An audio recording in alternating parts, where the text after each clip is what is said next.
Alright. Hello. Let's get started, get a few things set up.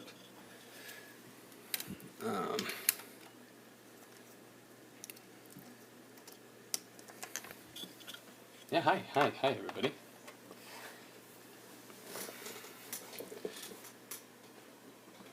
Alright, that's looking pretty good. I'm going to be drawing pretty small. Like, I'm going to be working on these little postcards. They're all 4x6. I think I got about 5 of them I'm going to do. So I'm trying to get the camera like kind of close, but like at an angle, so hopefully, like I've been kind of experimenting a little bit, and it seems the autofocus triggers less if I have it like at an angle, but I don't know if that's anything, if there's really anything to that. So we'll see. I'm just trying some new stuff, so if you guys really don't like the angle, if it looks weird while I'm drawing, then let me know. Yeah, hope you guys are having hope you guys are doing well.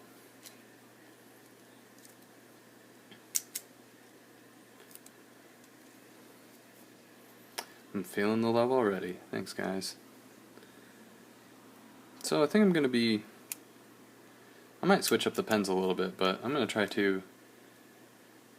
Oh, can you guys not hear? Let me make sure the mic isn't covered up or anything here.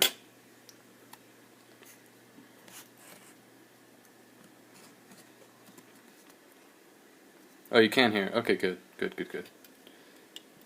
If you can't hear, it might be an issue with your device, if other people are able to hear. But I'm going to move it, slide it down a little bit, because sometimes with my mount, the microphone can get covered up. You should be able to hear at least something, but...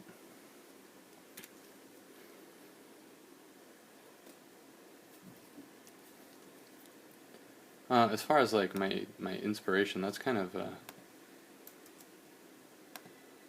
always have like the same answer to that question. It says like everything is inspirational.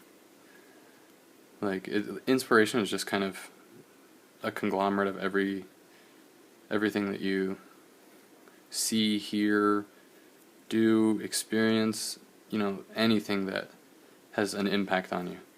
And that's like the most vague thing, and it is a super vague thing.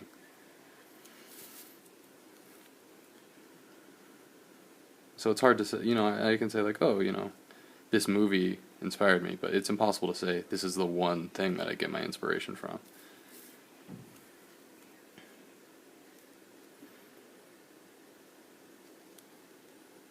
So I know that's like the most non-answer ever, but it's hard to answer that question because it's so vague.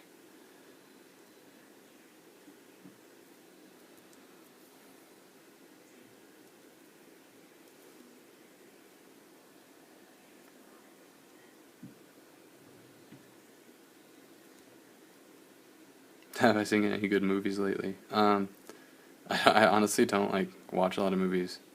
I don't really get time to. The last movie I actually went to theaters and saw was Inside Out, and that was not that long ago, like only a couple weeks ago. Like, how late was I seeing that movie? Which I took my son and my wife, and they really enjoyed it. I also did see, like, the most recent movies I've seen are like Mad Max, Fury Road, and Jurassic World. I did see as well. Yeah, I don't really watch a lot of movies. Not anymore, anyway. I used to watch a ton of movies. But it's just, yeah, I kind of just stopped. I don't know. I don't know what else to say. Whenever I do watch movies, I usually don't watch anything new. I watch movies that I've seen already a bunch of times. I don't know why. It's just, I don't know. I like watching movies I've seen, especially when I'm drawing. It's like I like drawing to familiar things.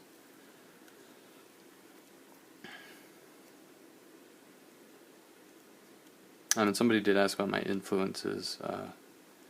Also, like, way too many to list, but I'm always gonna shout out my main one. One of my biggest inspirations, especially for inking, is Ashley Wood.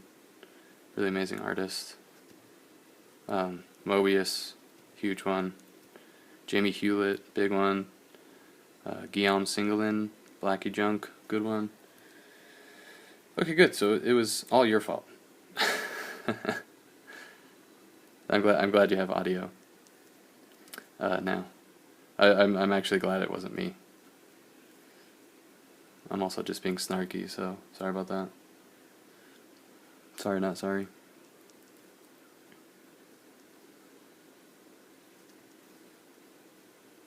Hello, hello. If I haven't said hello to you yet, welcome. Drawing a bunch of postcards tonight. Hopefully not drawing too far out of frame. Sometimes I like totally lose track of where I'm at. I just get really sucked into the drawing.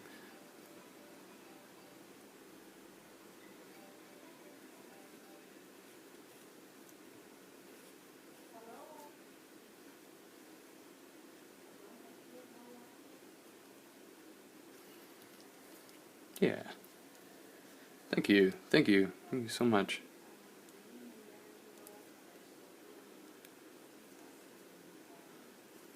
I really do. I really appreciate the kind words. I take my time every day to read all your guys' comments on Instagram and stuff, and all my media sites, Tumblr, everything. I take time every day to read comments, and I don't always get the chance to respond to everybody because there's a lot of it, and I'm pretty busy during the day. As much as I'd like to, I try to respond if I can. So don't feel like I'm sorry if I respond to other people's comments and not yours. It's really just kind of like a matter of convenience for me. If I had time to respond to everybody's, I totally would. But I do want to just say that I read every single comment. I never miss a comment.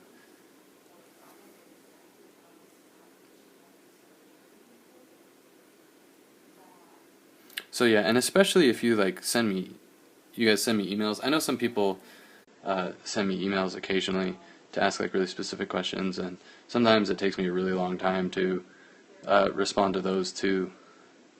Probably to the point where people are like, "Oh, he's not going to answer," or he didn't get my email or something like that.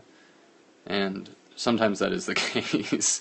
I have a really hard time keeping track of my emails, but I'm not a particularly organized person when it comes to stuff like that. I don't know. I lose track of stuff really easily.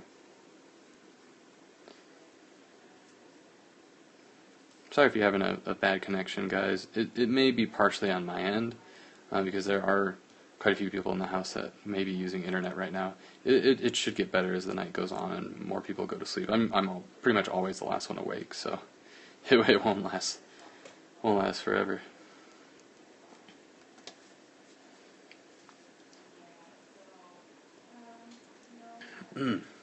Excuse me. It could also be Periscope too. I don't know what their how their servers are. What kind of capacity they expect, if they can experience anything like that. But I apologize. Yeah, it's mostly people watching TV or browsing the internet on their phones and stuff like that. There's just I live in a house with a lot of people, so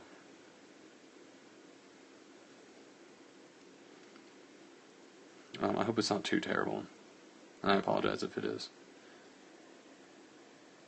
And yeah, I'm honestly probably hogging most of it, so I can't really complain.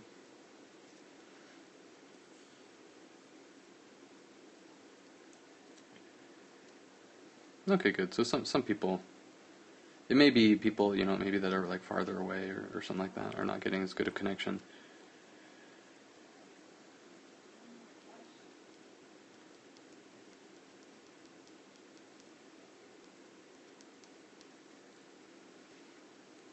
Doing a little do-it-yourself haircut here on this drawing.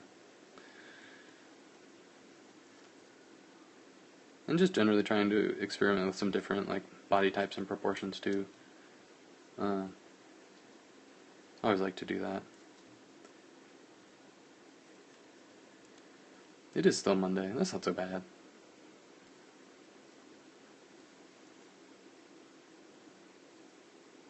It's actually my wife's birthday today.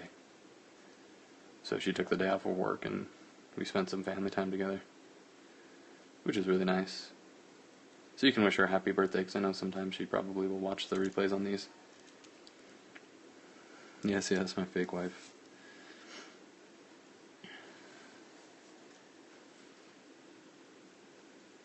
I will tell her. She'll be happy to hear it.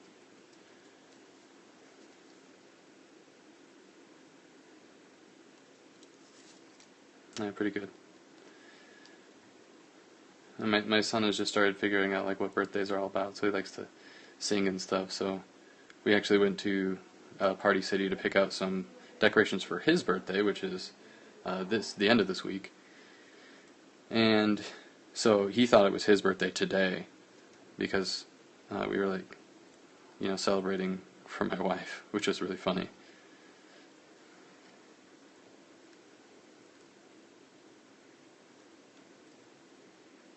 He kept trying to find the bag with the decorations and set them up so that we could have his birthday. It's hard to explain to a 2-year-old that it's not his birthday. He doesn't quite grasp the concept because he's just starting to get it. But super fun day.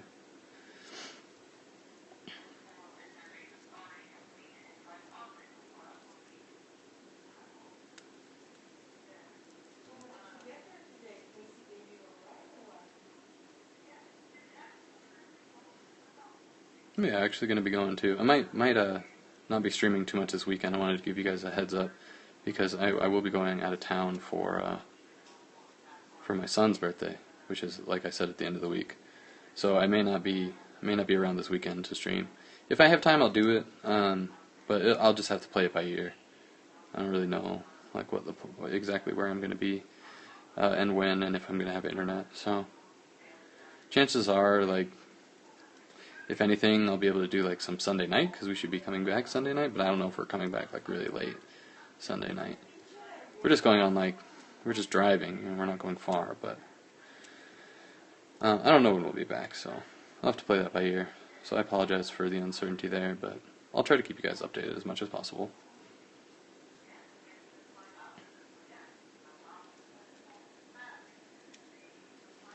Oh, my name. What's the origin of my name? Somebody asked. It's Polish. It's Polish.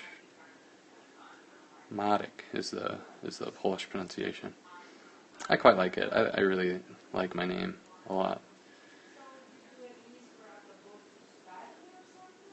And yeah, Jiraki is Polish too. My family is Polish and Greek.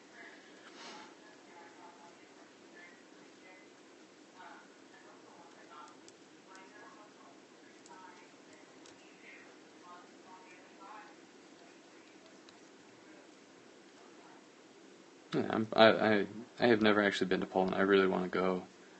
And I don't have any family there anymore. Most of my family is in the U.S. now and like really scattered far across, and I don't have any I knew my great grandmother, but she was the only great grandparent I knew. Because my family has just been spread out for so long. So I'd really like to visit and kind of see the culture and, I feel like get in touch with my heritage a little bit.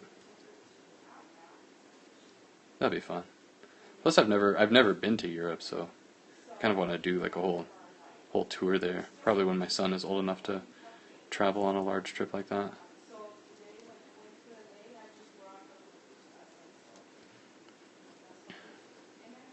I actually haven't gotten a chance to travel that much in my life.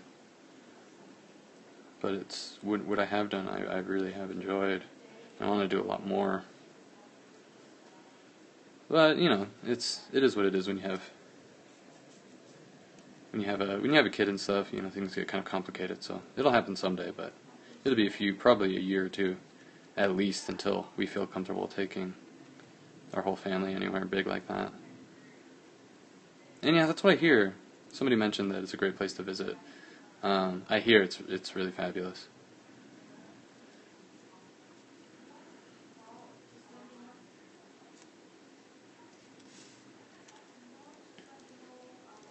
yeah, drawn kind of like I drew the Dark Souls, one of the Chaos Spider sisters the other day, so I kind of wanted to draw something inspired by her. I don't know why she has like animal ears, but I can't answer that question. Sometimes I just do things and I can't explain them, and I'm not going to. I'm not going to try. I'm just going to do my thing. Not worry about it. I'm going to try to be drawing a little bit different stuff today. At least, like, experimenting a lot. And I hope these postcards are all rewards for people who pledge to my Patreon. And I do sell them just on their own. They're $25 a piece for a 4x6 postcard. And I was going to get around to talking about the material I use, because somebody did ask that question earlier. I use just Canson watercolor paper, nothing fancy, and I just cut it to 4x6 size.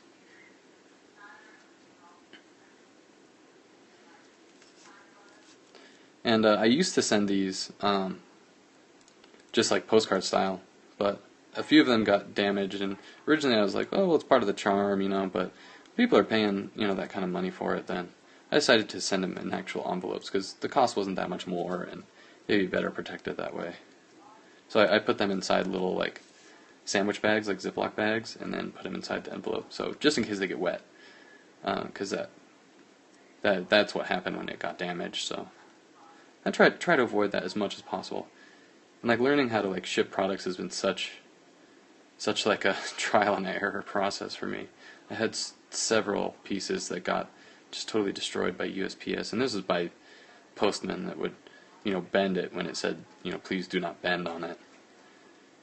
And I sandwich my stuff in between. Like when I send a larger piece, I sandwich it in between two like really thick pieces of cardboard, and then package it all up and put the nice polite do not bend message on it. And because something like that, like two pieces of like thick corrugated cardboard, like you have to try pretty hard to bend that. So that was like really upsetting, because man, that's like, not even that my artwork is getting destroyed, because like that sucks, but people who are paying for original drawings, it's an original drawing, you can't get it's like obviously one of a kind, so that was upsetting. So it's been a learning process with stuff like that.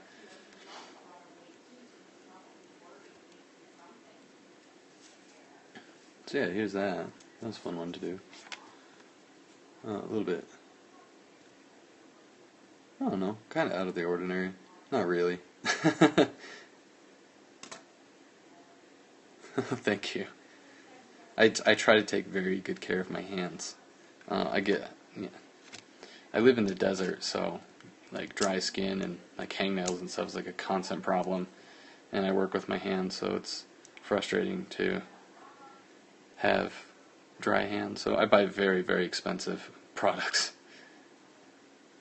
sugar scrubs and very nice lotions for my hands, because this is like really important to me to keep them in good shape. I'll do a little bit of erasing. I like to leave some of the red because I think it's like a fun effect, but I'm going to do a little bit of erasing within the figure just to clean it up a little bit.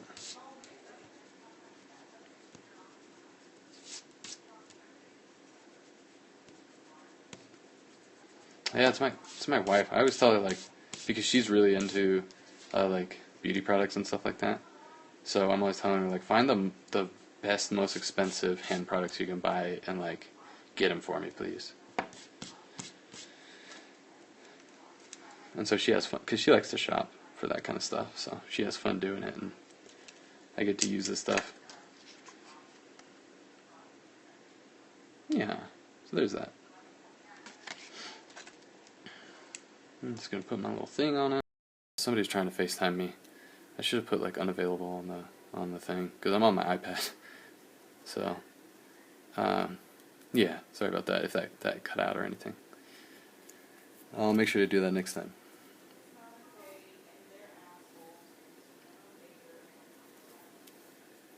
And I totally got sidetracked, whatever I was talking about. Oh yeah, if you want to get one of these postcards, then you can go to you can hit me up on like Twitter or Instagram if you just want to like buy one straight off. These ones aren't for sale, these are already going to people. But if you want to get one each month, you can pledge $25 on my Patreon, and I'll send one to you each month. If you want to do that just for 1 month too, then that's cool. Whatever works for you.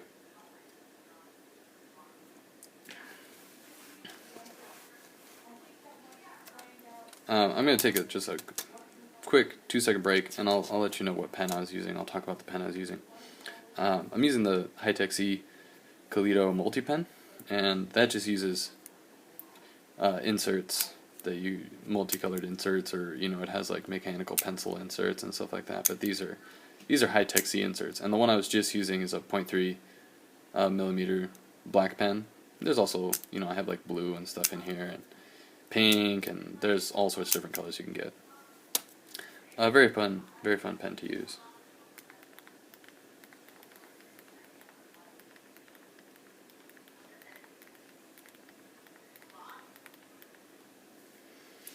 Yeah, gonna keep using this because that actually felt kind of nice. But one thing I did notice is that the thick pen was like kind of getting, kind of clogging the thick pencil is kind of clogging the pen a little bit and like affecting the ink flow. So I'm gonna lighten this up just a little bit, enough so that I can still see, but like just kind of lighten up the sketch so that doesn't happen as much. And we'll keep going here.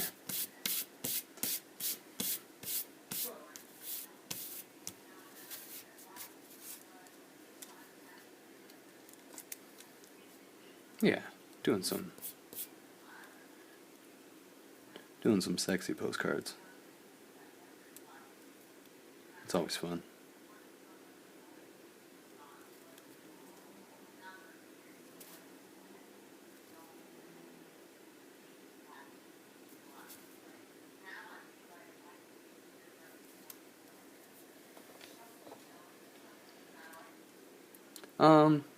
Do I ever get flack for drawing sexy ladies? Occasionally.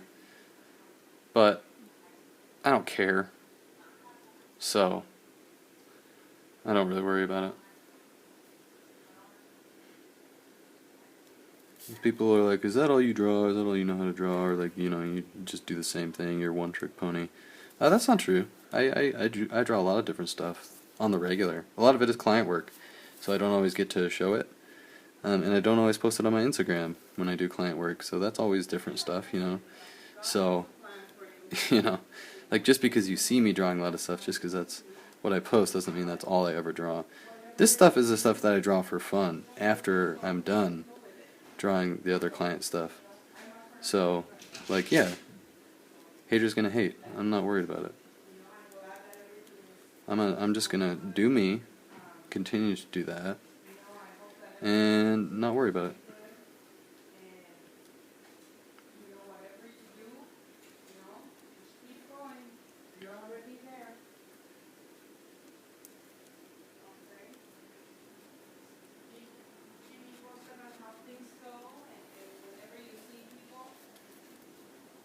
Thank you, and that is something that I strive for. Whereas I do draw a lot of like sexy female characters and stuff like that. I try as hard as I can not to make them, purely sex objects. And I know sometimes that's hard to avoid, and people are going to take it however they take it. But at least, regardless of the execution, my intention is good, right? Maybe not, but I try. I do try. And like postcards and stuff, and like one-off drawings in the sketchbook are like I feel like I can kind of do whatever I want there. Like that's kind of like my grounds for exploration and doing whatever I feel like. It's not going to be the same in my comic books. Like I'm not going to be drawing characters with boob and butt poses and ludicrous skimpy outfits in my comic books, because in like an actual world and world building, like I don't want to promote the idea that that's how these characters would or should dress. It's going to be very much the opposite. In my comic book, characters are going to be, mostly fully clothed, and if they're not fully clothed, it's going to be for a practical purpose. It's not going to be just to be sexualized.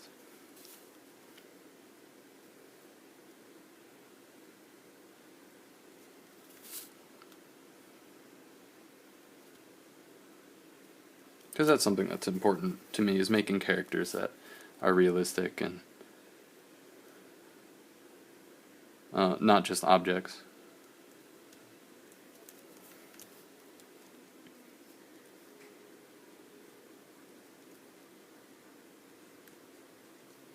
But at the same time, when I'm just drawing for fun, like, I'm going to do what I want. Because, like, that kind of defeats the purpose for me. If I'm not doing what I want, gratuitous, just self-indulgent stuff once in a while, like, why am I even doing it? Like, I have the ability to create whatever I want and put on paper, and if I don't take advantage of that, like, I'll probably, like, shrivel up and die or something. It's like the source of my power.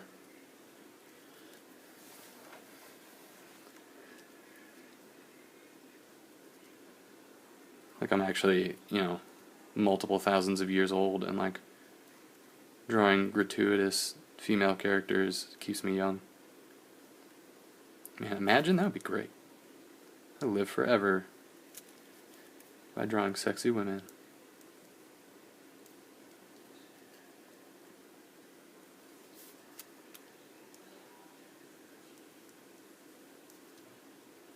Feeling really good about this one. This feels really great right now. And I just love that when I'm drawing, it just, like, feels good. Feels good, man. Feels good.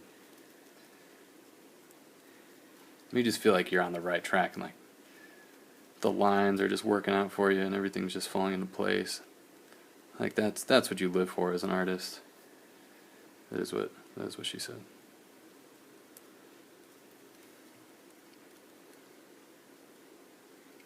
I don't know, you'd have to ask her, that's just hearsay.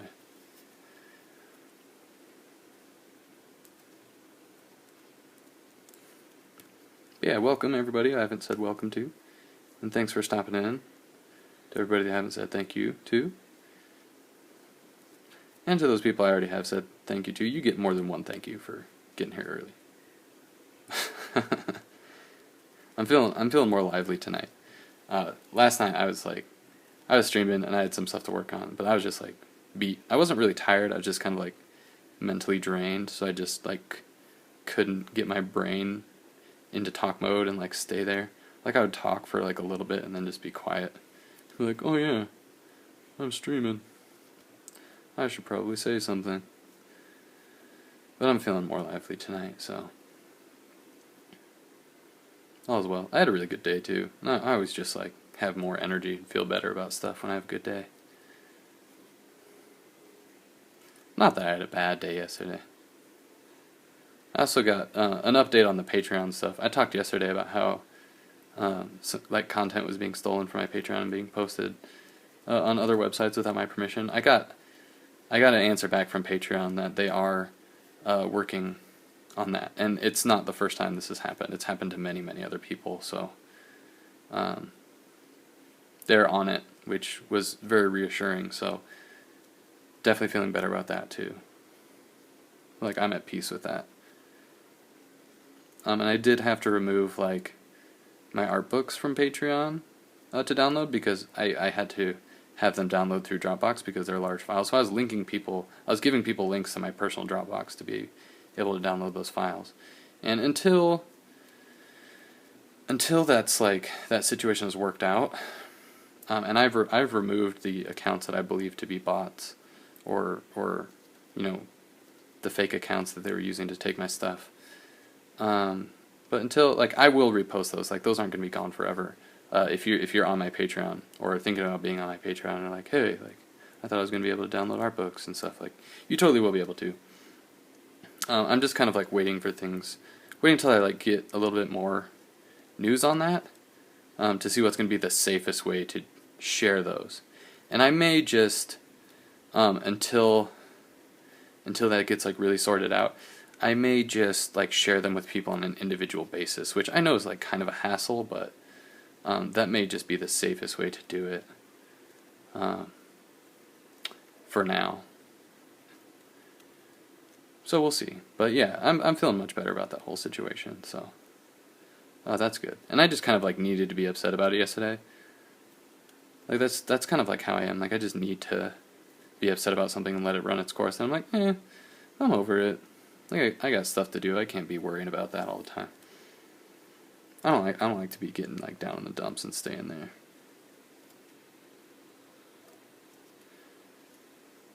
I ain't got time to be sad.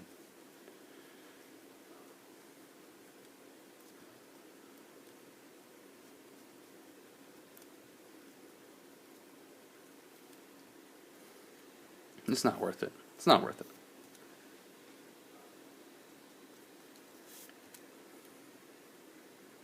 Plus, I got like cute bunny ladies to draw.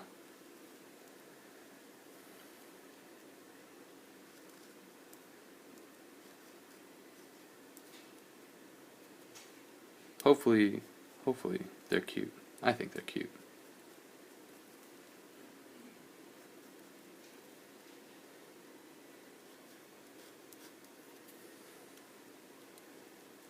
Totes. Very, very reassuring. Thank you.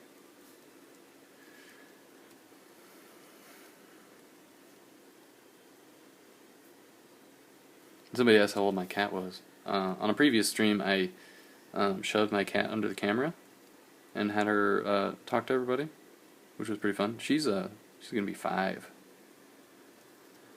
She's a good kitty.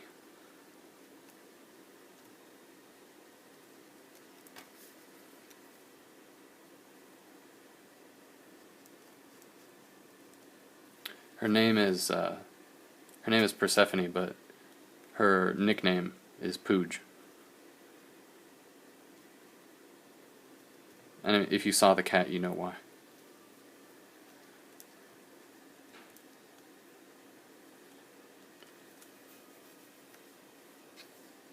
Yeah, I love cats too. I love cats. I used to like volunteer to a shelter and everything, just because I love cats. I like spending time with cats and helping them out. Oh man, that's an elderly kitty. 12 years old? Did I read that correctly? If you wondered why I lifted my hand away from the screen, it's because I'm putting my hand behind my back like this to try to figure out how that would make sense. I do that all the time when I'm drawing. Using yourself as a reference is a great idea. Oh, that's sweet. Yeah, and if you get the fact that your cat still acts young is great. That means you got a very healthy, active cat on your hands, and that's always great. My sister-in-law has a cat that's like 13 or 14, and she's getting on. Like she has lower energy, but she's still really playful.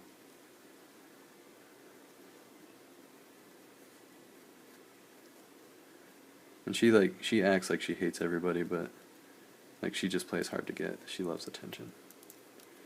But I think she's just like doesn't have as much patience now that she's older.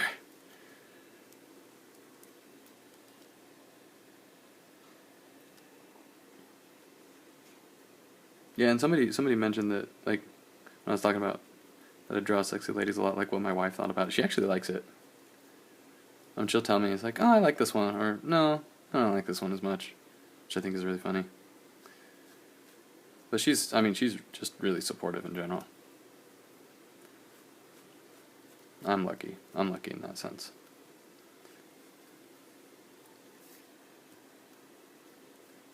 I know, right? I know. I base them off you. I actually do. Quite often. Gotta work with what you know.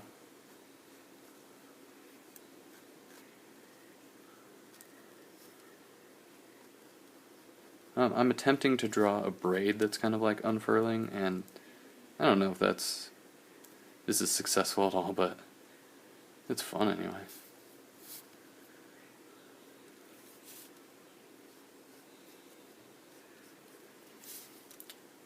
I'm actually, yeah, this is feeling good because I tried to draw with this pen last night and it like wasn't working, and it might have just been that I was like low energy or something, but feeling much better now.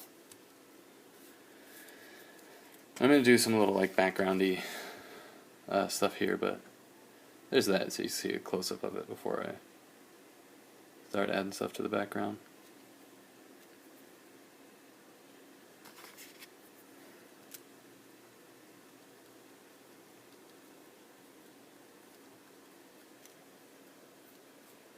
Hey, thanks for stopping by.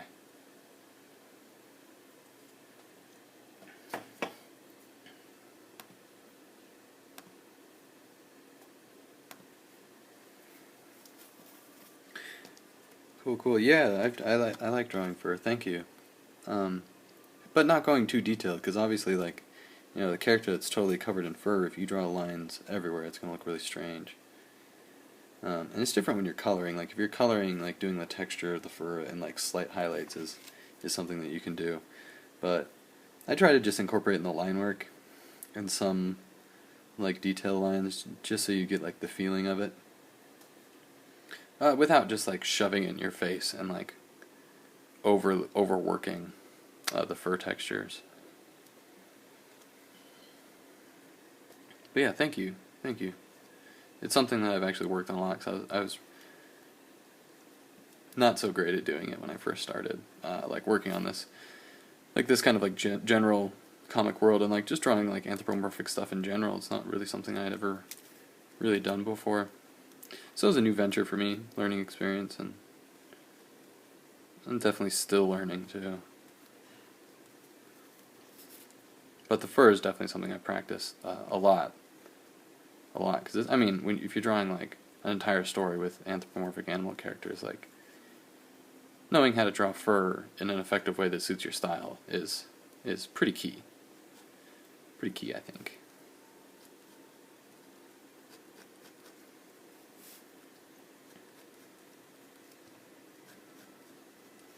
I'm drawing some like unintentionally naughty shaped plants over here. Totally on accident.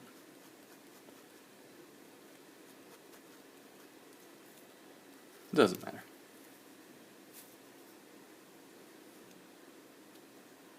Maybe it does. I don't know.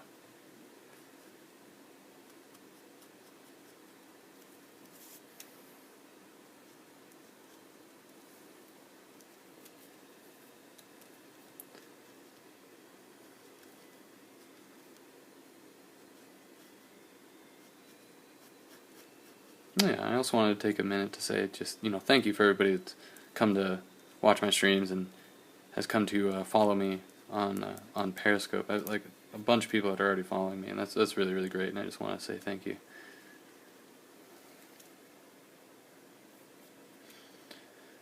There is a way to watch the streams online. Somebody's asking if you can watch them online.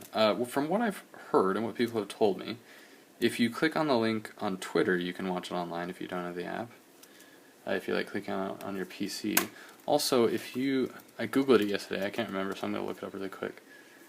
There is a website where you can see all the live Periscope streams. The problem is it's not really like optimized, so you can't really search. So as far as I know, the only way to like really like see the stream on the website is to like catch it right after it starts, and it'll be up on there. Or like keep scrolling for a long time, because like I'm scrolling through now and I don't see my stream, so I don't know if it's just like further down the list. I'm assuming it's further down the list, but you can go to onperiscope.com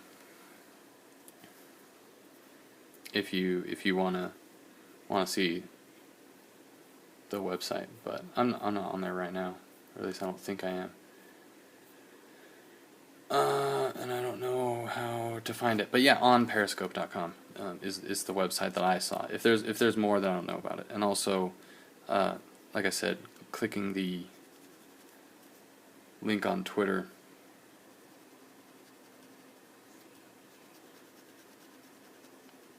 I guess, should enable you to watch it online. I honestly haven't tried it. I probably should try it, just so I know how it works if people ask. I see somebody's posting a link or something. Thank you for doing that. That keeps me from stopping the drawing to like look stuff up online. But I just looked up like Periscope on desktop to find the website. So if you type that in, you should be able to find something that might work. And I really do hope that Periscope themselves implements their own first-party way to do it. I think it's a logical next step to have like kind of like an online community that's a little bit more advanced than what's on the app. Because the app, has like following and like alerts and notifications and stuff like that. But like something like I know they do have like a very minimal like Discover tab where you can see popular streams, but more something where you can like kind of discover other users based on what you've been doing. In the more like with more beefed up functionality, that would be cool.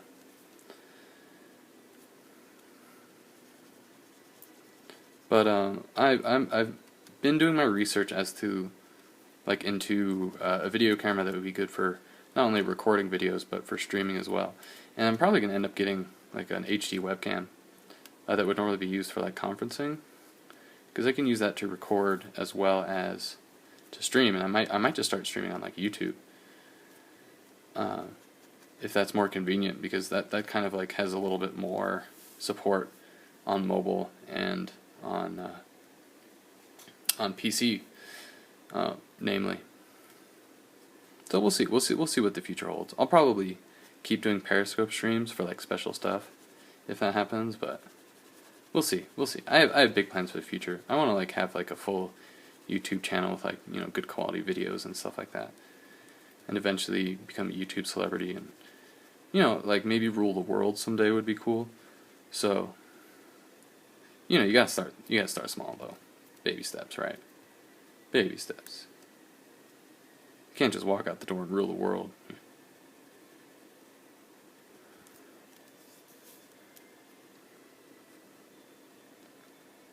Oh, thank you. Somebody mentioned that they're impressed that I'm able to draw and talk at the same time.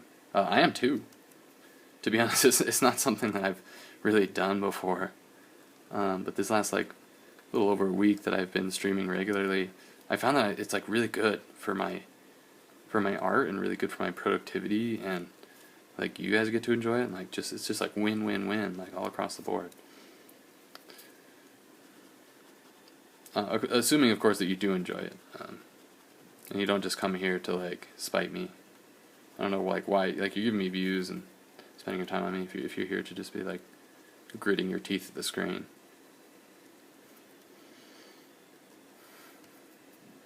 I don't know.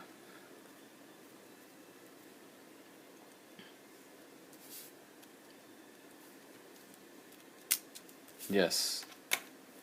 Like, oh, those are hearts? I thought that was like, I don't know what else it would be that would be like evil. I was trying to come up with something. I couldn't.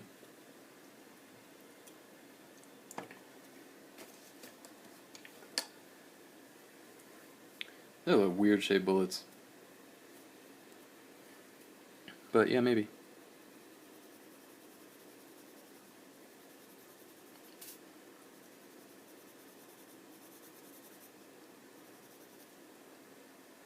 Butt bullets. I like that. Slowly floating up towards my head. Yeah, that's cool.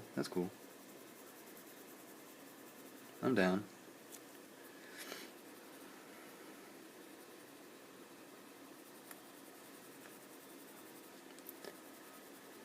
The texture of colored pencil on watercolor paper is super cool.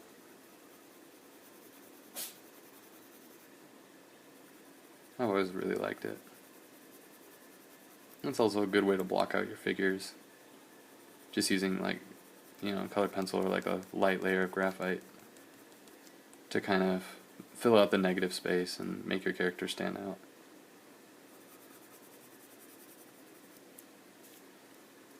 Because I'm primarily like a character artist, like that's just what I draw most of the time. So like finding ways to quickly make the characters look like they're not just floating in space is like really really helpful.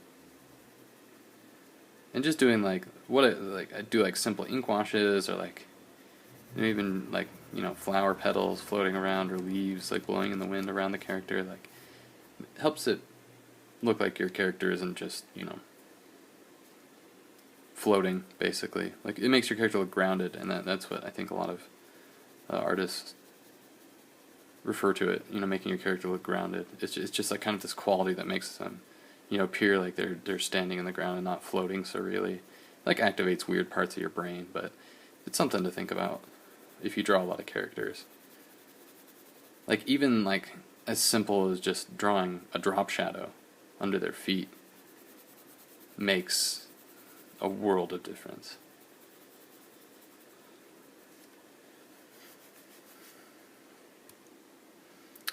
But yeah, just keep it, if you're drawing a lot of characters and practicing drawing a lot of characters, like drawing backgrounds is good too, and like another skill that you really need to develop. But if you're focusing on characters for the time being, then doing simple backgrounds is fine. Oh, and I gotta do the thing. I'm gonna do my little thing. I don't know why I do it this way. I just like started doing it that way and just kind of kept doing it that way.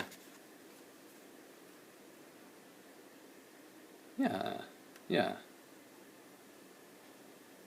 What kind of mental process do I go through when I create my OCs? That's a really, really good question. It's kind of like a long process for me. Like, my characters spend a long time in development, especially for my comic books. Because I want to be totally happy with my characters before I draw them over and over and over hundreds of times. That's really important to me. So I spend a lot of time refining my characters and trying new things. I usually just start with like really basic ideas, or like just random sketches. Like, oh well, I have an idea for a character that is, a rabbit or whatever. So kind of just like start there, and I'll draw like a bunch of different ideas and kind of just see where they take me.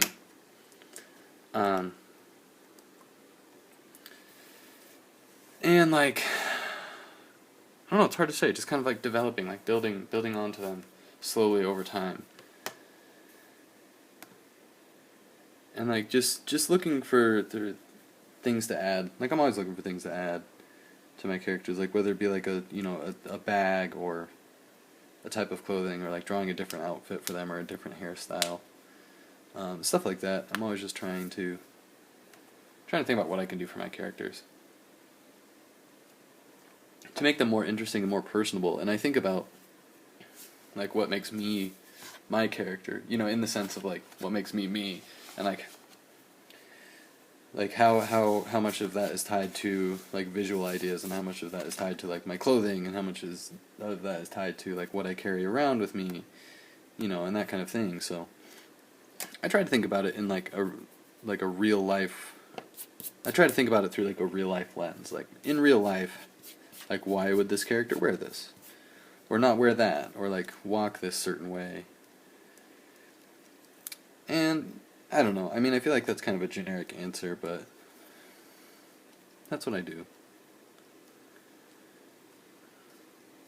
I'm gonna be drawing some more creepy body horror stuff. So if you guys aren't into that, or like gore makes you uncomfortable, or body horror makes you uncomfortable, then fair warning right now. And my Twitter, you know what I need to do, and I'll do it. I'm just telling you. I need to make like a card with all of my links, so I can just kind of like pop it in front of the screen when people ask. My Twitter is _art.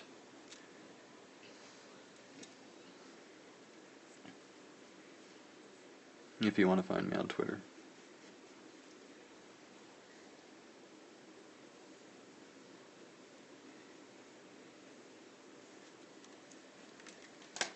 You're welcome, and thanks for checking out. I'm doing the same thing. I'm gonna lighten up the pencil before I get going on this. And this is all like pretty abstract anyway. Lots of like tentacles and stuff. So not like super need to know where everything is.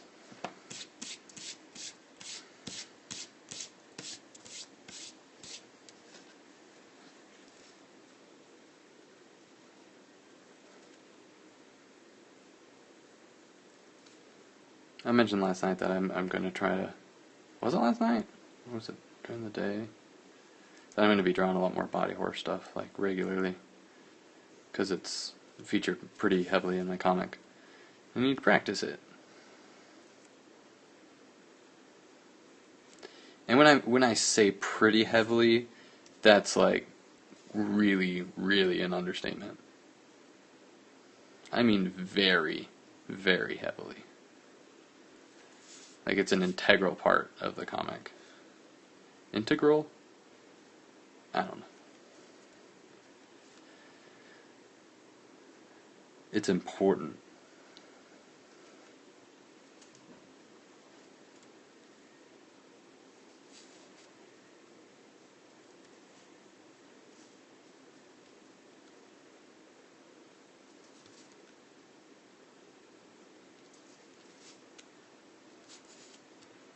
Sorry, I'm trying to keep the drawings in frame there.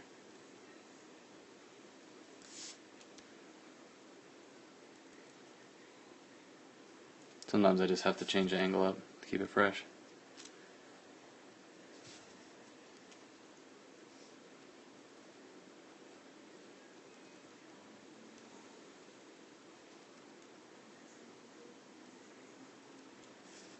I don't know if I'm having connection issues or anything right now. I'm not seeing any comments or anything like that. Not to say that I'm upset that you guys aren't commenting, but that's kind of strange.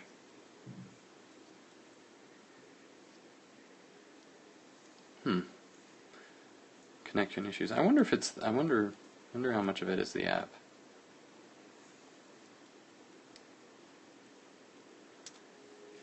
I hope it's not just me. I really do. I'm sorry if it is. Being encapsulated by the arts is okay too. I would just rather be safe than sorry. Make sure it's not on my end and I need to like restart the stream or something.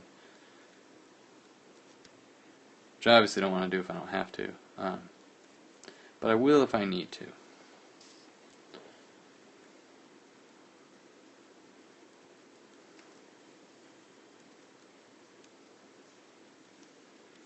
So yeah, if like, you know, if gore and body horror and stuff like that is not your thing, I'd recommend not checking out my comic.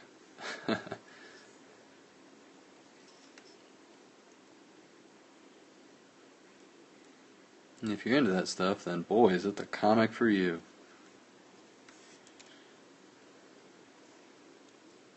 I've just like all my life, like ever since watching like The Thing, I've been so just obsessed with like, you know, like mutated monsters, like monsters that mutate and, you know, like attach to a host and then change the host or like change their forms and stuff like that. You know, stuff like Species, even Alien, you know, did it. The Thing, obviously, that I already mentioned. Stuff like that. I just, like, I'm so fascinated by it. And I've, for a very long time, been planning to draw a comic with elements like that. And so, like, this comic is, like, kind of like, it's very much a passion project. It's kind of like a lifelong project that has changed and evolved, and like when I originally conceived it, it was nowhere near. There's literally no similar aspects to what it is now. So it's gone through a lot of changes and a lot of refinement, and I'm finally getting to a point where I feel good about it, and I'm like ready to go forward with it. So it's really exciting for me. And I'm really passionate about it, and I like can't wait to get started. And it's going to be happening very soon. I had a little the setback on my Patreon. Obviously, like I thought I was getting a lot more funding than I actually was because I had a bunch of fake pledges. But I'm still going to, because I was already like getting that ball rolling. Because for those of you who don't know, like the amount of support I get on my Patreon is basically enables me to work on personal projects more and like do less like freelance work. Because I do. This is essentially, drawing is like a job for me. I do it to help support my family as a supplemental income. So I do actually rely on the money. So I have to be making it one way or another. But if I'm getting more support on Patreon, then I'm not having to do work for clients as much, and I can focus on actually making those comic books, making the comic book that I want to make. And so it was kind of that was the biggest bummer, I think. That I was like, oh man, like I'm gonna be able to work on my comics so much more now, and like take fewer commissions and stuff. And yeah, so that was like a minor setback, but I'm still gonna be keeping my nose to the grindstone, just because, like, even when I did think that I was getting all of that support, like I was like, yes, like I'm ready, like I'm feeling passionate about this, and I'm gonna try to hang on to that feeling as much as possible, and try not to let the like really just like overall shittiness of that act get to me.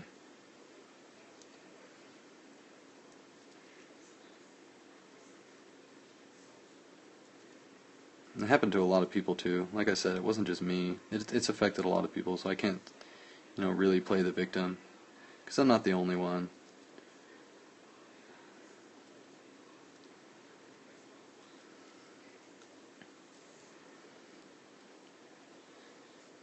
Yeah, and thank you. I mean, you guys have been like really, supportive and stuff with all that, and I really appreciate it. You guys helped me get through it too, and I definitely don't want it to ruin anything for you guys. I don't want you guys to your experience with my artwork to be cheapened in any way. So I'm not going to change what I do because of that either. So I'm going to keep doing me. I'm going to keep providing you guys with content, and yeah, because that's what's important to me. Like, covering my ass is one thing, and like my art's going to get stolen. It's going to happen, and I know that. So I'm not gonna let it affect your guys' experience with my work at all. Ah, thanks. Yeah, when I draw like mutated monster stuff, I like it's all very much based in like actual anatomy studies, and not so much in the way that you'd think, but like with organs spilling out or anything like that. But I actually do a lot of studies of like fungus and bacteria as well, to kind of get ideas for like foreign shapes and interesting stuff. It's like, honestly, like making something familiar but like strangely unknown and unfamiliar at the same time is like, I don't know, that's how I make body horror work for me.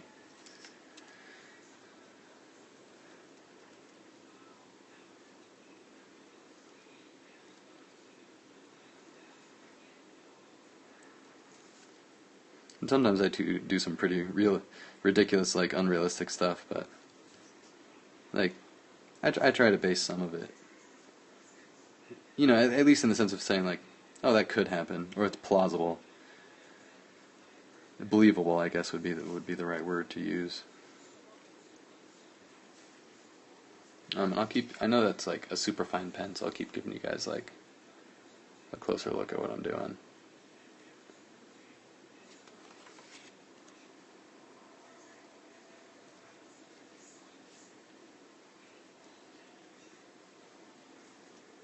Plausible.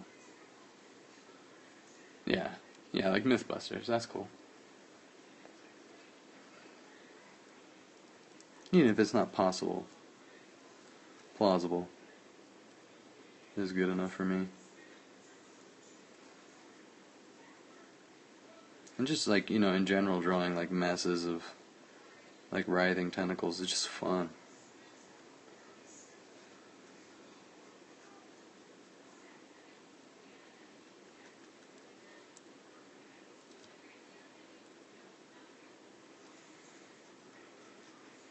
Love drawing tentacles. Love it. Love it. Love it. Love it.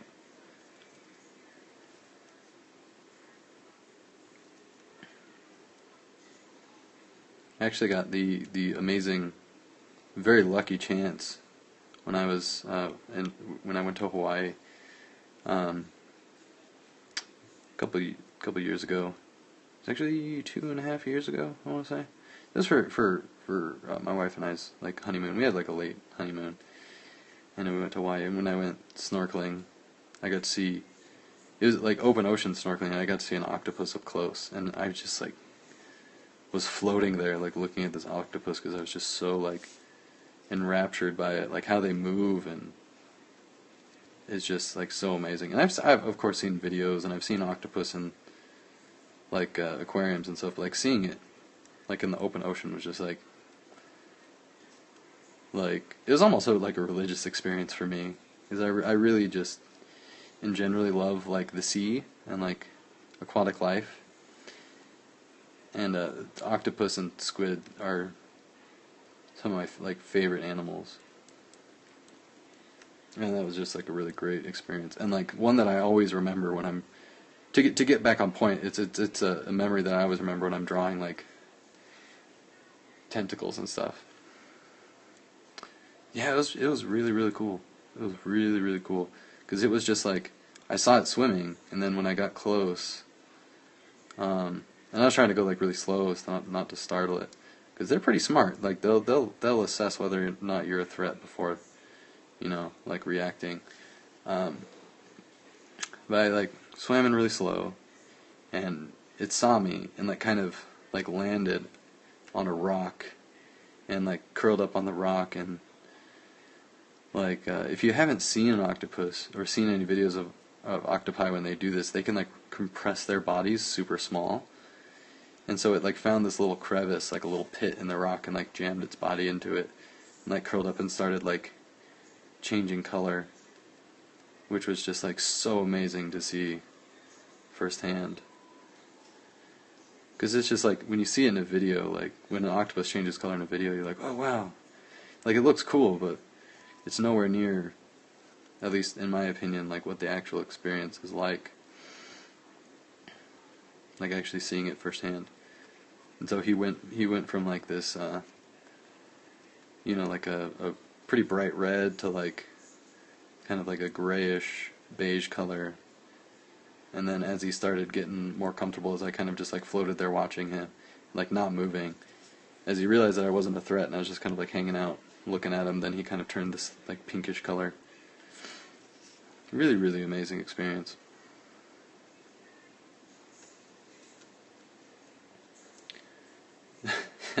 Yeah, I wish my cat would change color too. But I don't know. That could create some issues with like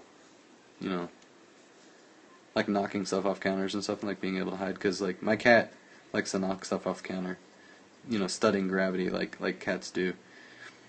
But if she's about to jump onto the counter, I see her on the counter, then obviously I tell her to get down, and she's like, all right, fine. Like, I'll get it next time. But if she was able to like camouflage in any way, like that would make my job a lot more difficult. And people coming in right now are like, what is this guy talking about? He's weird, I'm gonna leave.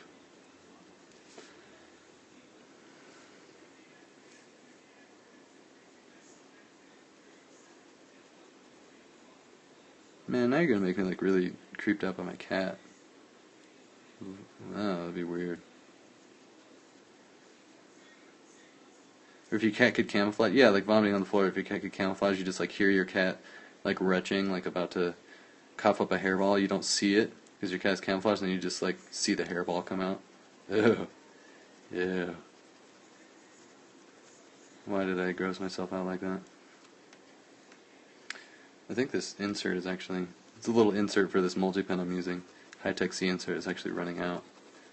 You can kind of see the ink is starting to get like a little gray. Got a little buddy sticking out of her shoulder. His shoulder. It is a her. I kind of like did draw breast there.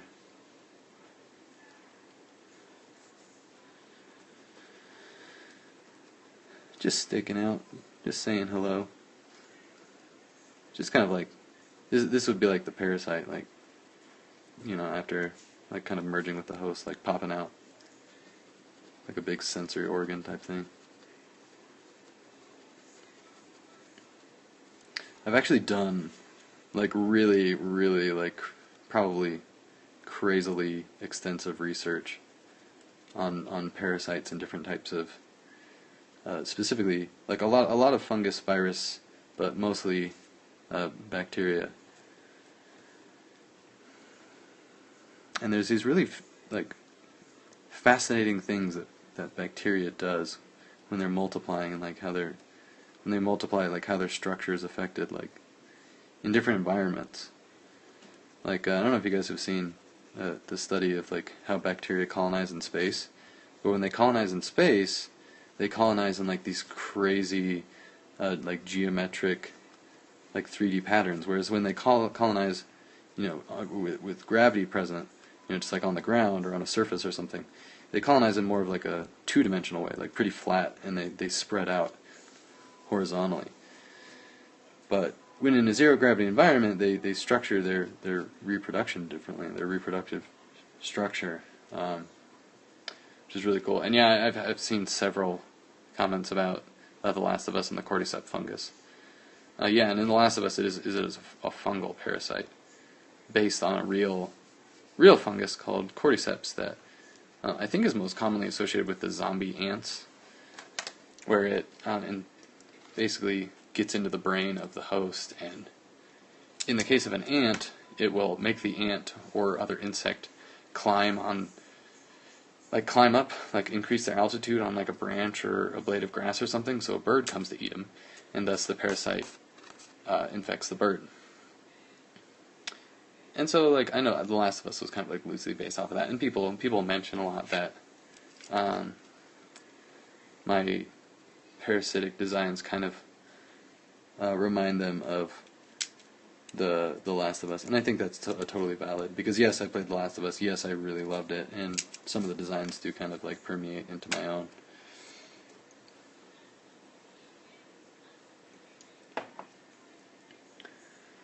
So yeah, there's that. I'm going to do another simple background. I'll do a different one this time for a different example.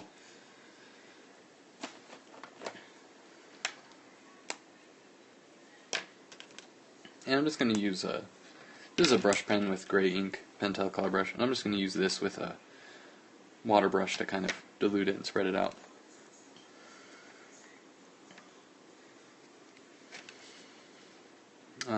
What camera am I using? I'm filming on an iPad right now, actually, which so far has been working pretty well for me. I do want to move to something more high definition, because I know the video quality isn't like really the greatest, and I know it's a mobile app and like that has a lot to do with it, but I want you guys to like really be able to see what I'm doing. And so that's why I did mention that I'm looking into HD cameras, and I will get one eventually. It's really just a matter of funding. I'll get there, and once I have that, I'll probably be doing like streaming on YouTube or another site like that, as well as recording videos in high definition. Because I have mentioned that I want to do a lot of videos talking about my supplies and like stuff like that, and some more generalized videos talking about my influences and inspiration, and like more like general purpose videos, whereas during the stream I want to do like more kind of like chat in the moment. Because I do get a lot of questions on stream about like the materials I'm using and stuff, and what paper I'm using, and so I'll be making YouTube videos basically that I can direct people to. Be like, check out this video to see like what stuff I use, and that'll answer your question, so I don't have to like answer it over and over on stream. Not that I mind answering those questions. I don't mind answering those questions, but if possible, I'd like to talk about different stuff too. I'm always happy to answer.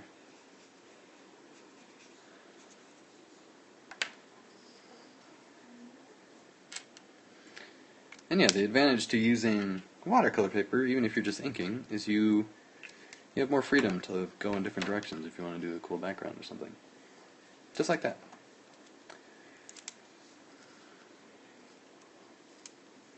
Oh, and this is kind of wet, so I'm trying not to get my hand in it, because I just did it.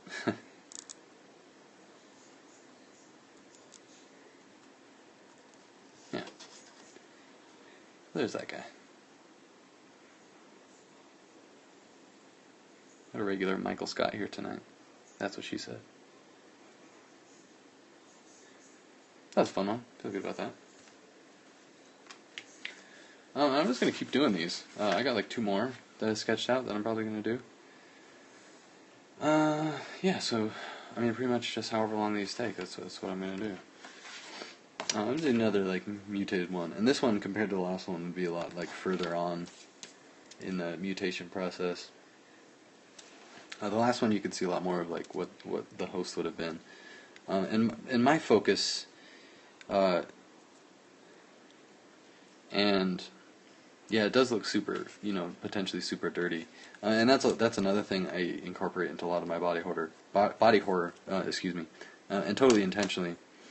Pardon me while I take a little break to like stretch my wrist and stuff.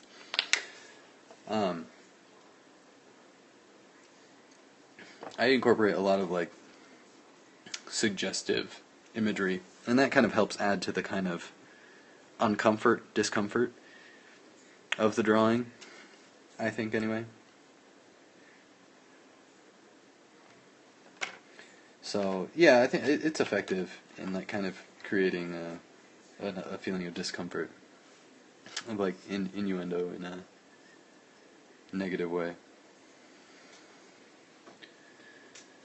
Because, like, the more, like, you have to make it identify, when you're doing body horror, it has body horror, I keep saying that, like, totally weird. But when you're drawing it, like, you kind of have to keep it identifiable, because that creates the discomfort in people when they view it.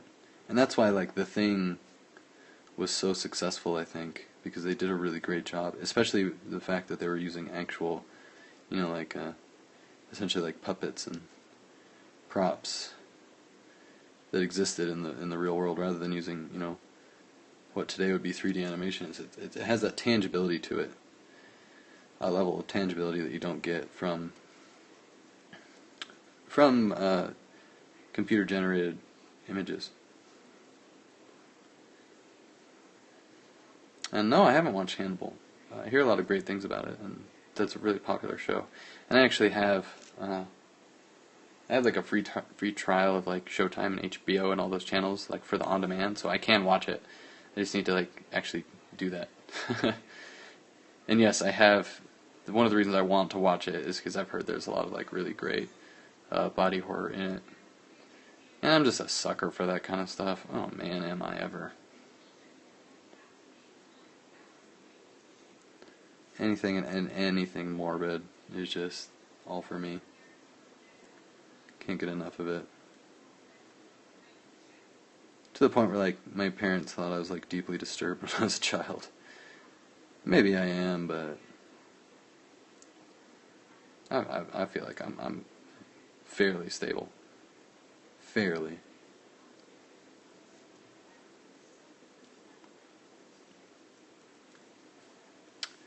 That's what I want you to think. That's what I want you to think.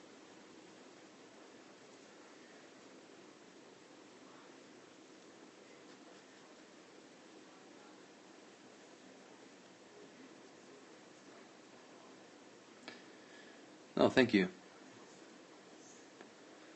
And yeah, somebody commented that they, don't normally like this kind of stuff, and I think that because I'm so into it and I've seen so much of it, I definitely like know what's already out there, and am always striving to do something different. Like I used to draw stuff, like honestly before I really knew about Dead Space and like I actually played it, and I love those games. I've played all of them. Before I really knew Dead Space was a thing, I was drawing a lot of mutated creatures that were very similar to the necromorphs, with like, and you know the key necromorphs that have like the 2 like mantis like sickles that are kind of like sticking out of their shoulders and like rising up over their heads. Like that was a motif that I was drawing a lot. And then necromorph, the necromorphs were a thing, and like I played Dead Space and like I saw that, so I kind of tried to do that like less in my designs. Like I'll still do it from time to time, but like my designs were like heavily looked extremely similar. So I tried to start doing something different. So every time I see stuff that's like kind of similar to my stuff, or I use the stuff that I see to create something that's different, or to create something that hasn't been done, at least as often, or like, put a new spin on it or something like that. Which is what I was going to mention before I got sidetracked, was that a lot of people do mention that my designs are pretty similar to the cordyceps or the infected from The Last of Us. And yeah, that's true. But I also draw a lot of different stages of the infection. And I think one of the things The Last of Us didn't really do that I think would have been really cool, and I think they didn't do on purpose, but I'm going to kind of try to push it farther, is show like some really advanced stages of the infection. And like some of the like the larger guys were like a little bit more progressed, but I'm talking like they still had a humanoid shape. And I'm aiming for something that's like at its the height of its mutation, at the height of its evolution within the host. It stops becoming like, it becomes its own organism. Like it has an end goal. Or at least to like keep changing and keep evolving, and like early stages of the infection will show remnants of the host still present, like in that last drawing I drew, where the infection was coming out of the host body. But late stages of the infection, you won't be able to see any semblance of the host. Like kind of like this is getting closer to that. And since I'm basing it off of bacteria, they're able to keep growing and keep colonizing. Like they're not limited by the host. The host is kind of just like fuel to like kickstart or to speed up their growth. But they're able to reproduce on their own and grow into their own unique forms. And because of their physiology, and I don't want to get too far into it because I don't want to spoil too much of the comic, but because of their physiology, they're not limited by a single host or a single organism. They can kind of like separate and conglomerate at will between even larger organisms. So I'm trying to explore some stuff that's, maybe not been done as much, or at least explore it with some different themes, like I'm always trying to do my own stuff. And to keep things fresh. And I get that a lot, oh, it looks like Last of Us, oh, it looks like Dead Space. Yeah, that's true. It does, because those are all things that have heavily influenced and inspired me. So I think that's expected. But I mostly just say, like, yeah, I know. Like, wait till you read the comic. Like, I'm trying to do some cool and unique stuff. And I hope you like it. And this has been, these designs are something that I haven't been keen to share. Because mutated monsters is something that's been done so much, like, I don't want to, like, reveal it too soon, I don't want to kind of, like, blow my load. I want to build up to it, but I just like drawing them so much, like, I can't help it. Let me show you where I'm getting at there.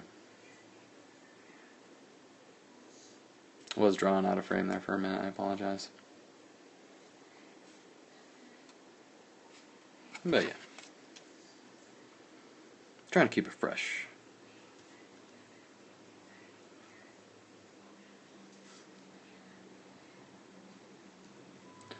Originally, this whole idea started out as more of like a zombie thing, and I was super into zombies, and then I super wasn't into zombies, and I feel like the zombie craze, at least for the most part, like hit this like crazy peak, and then like Walking Dead like was really at the peak of the zombie craze, and I feel like it's dying down a bit, because like there's only so far you can go with zombies, really. And there's always people that are like doing new and fun stuff, whether it be movies or games or comics, but I kind of like chose to get away from that a little bit, just because I wasn't really feeling it. I do still love me like some good George Romero zombies though. I think there'll always be a place in my heart for those guys.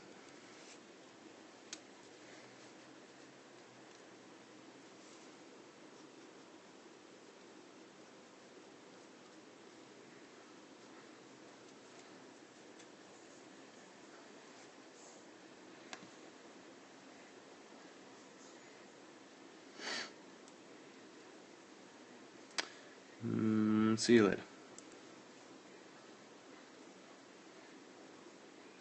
And thanks for coming by, guys, if there's new people out and about. If I haven't said hi yet. Just working on some gross monsters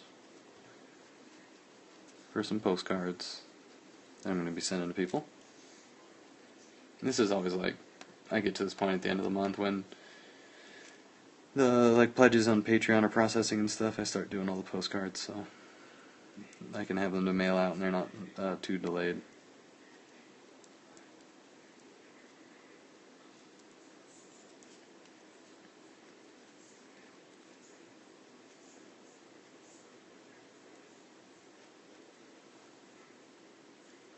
Oh yeah,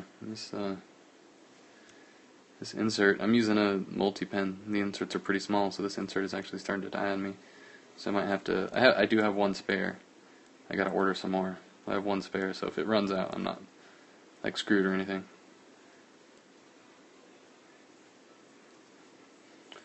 So that's good.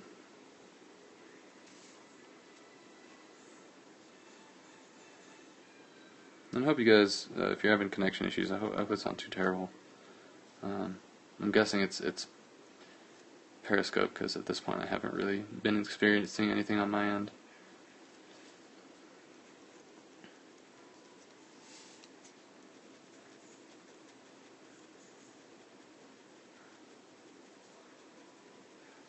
And you can totally see where that is starting to the ink is kind of getting inconsistent on me, letting me know that I'm at the end of the cartridge here.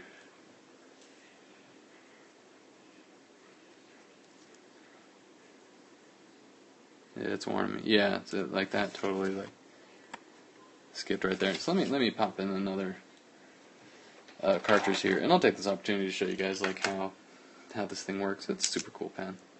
It's basically just got this little cap on the top, and once the cap is on, all the cartridges are loose because they're spring loaded in here, but the cap is what holds them in. And so you just pull that guy out there, and it's there's still a little bit of ink in there, so I'll probably try to use it, but just for the sake of the stream, I'm going to put in a fresh one.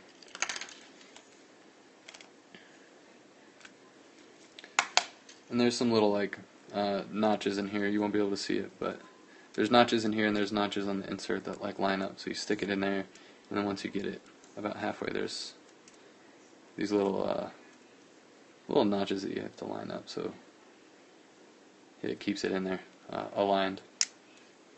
And then just, sorry, I'm acting really where's the camera? I don't know, I'm trying to find it. Just pop that slider down, and you're good to go.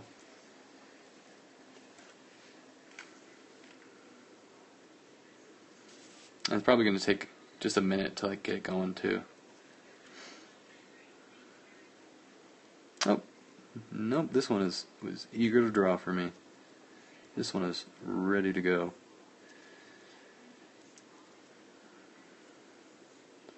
So that's good. That's good. That's real good. I like that. It's probably going to skip a little bit just because I've just started it. See, yeah, it's already doing that. So maybe I spoke too soon, but.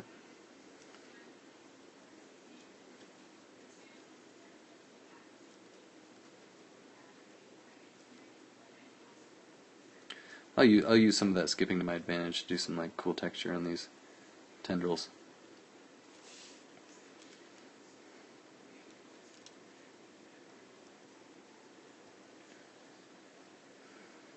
Oh, thank you, Grace. That's a new one. I've not heard that before. But thank you very much. I really appreciate that. Never considered myself to be a graceful person, but I'm feeling pretty good about that.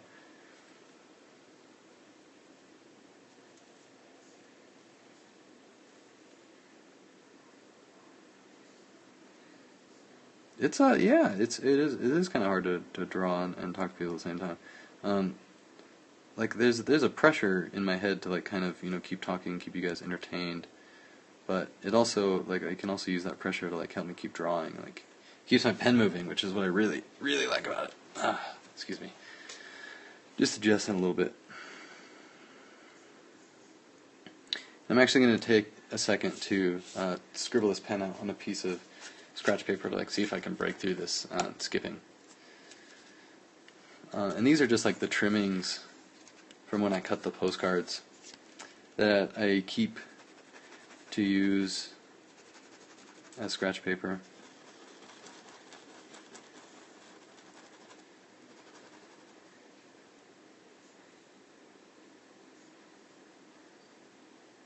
There. And there's a smooth side on the back and then a more texture side on here. So it's still skip a little bit, but hopefully it'll behave for me a little bit more. And then I immediately start drawing in this paper. It might be the residue from the pencil, the red pencil I used to sketch. Sometimes that pencil is it's the slightest bit waxy, and this is a super fine tip pen, so it can cause it to kind of skip a little bit. Which is why at the start of drawing these, I was trying to lighten up some of the sketch to kind of avoid what is happening to me right now. But it's not too bad. And I'm actually I already know what's going on in this area, so I'm gonna lighten it up even more to just keep trying to prevent that.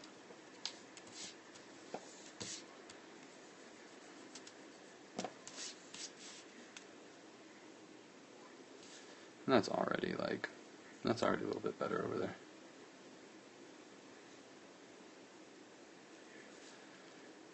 This is just one of those pens that it's super small. It's 0.3 millimeter, so I can do really just a ton of little tiny lines with it. And I love just drawing tons and tons of little tiny lines. So I can honestly just fill entire pages with little tiny lines from this pen because it just feels so good to draw with it.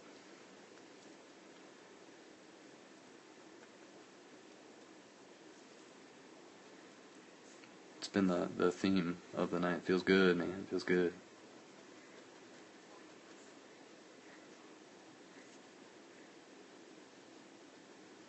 And I know it's totally uneconomical to fill in spaces with this pen because it's so tiny, but I love the texture of it.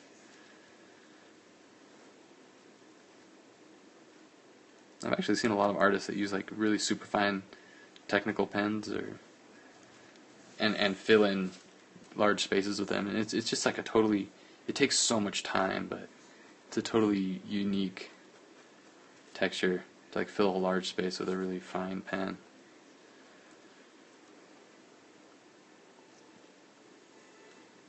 Not something that you see a lot of people do, I think, because it's so time consuming, but when it's done, it's awesome.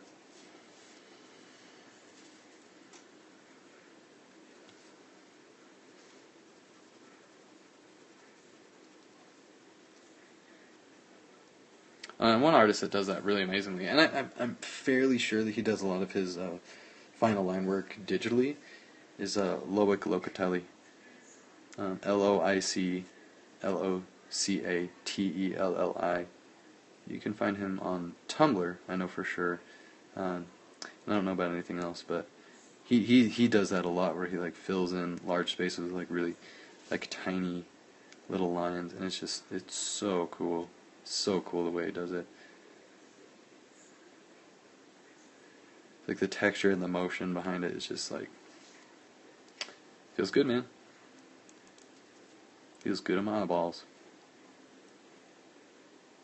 And I kind of linked that together fast enough so it sounded it may have sounded like it feels good on my balls, but that's not what I meant. I meant it feels good on my eyeballs. Let me enunciate.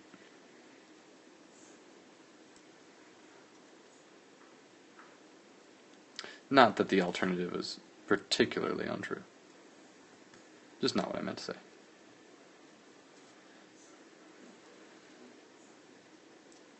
Here we go again.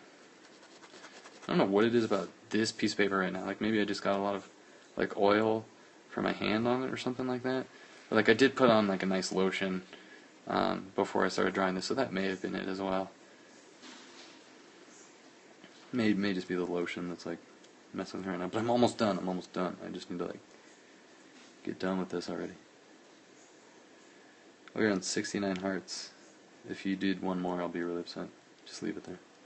Unless you want to go like to 6,900, then that's what you commit to. I won't be upset, but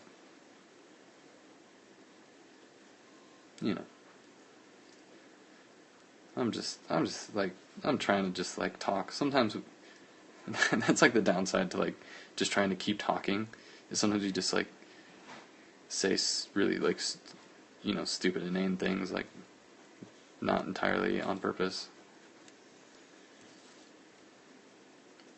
Like sometimes your subconscious just kicks in and gets awkward.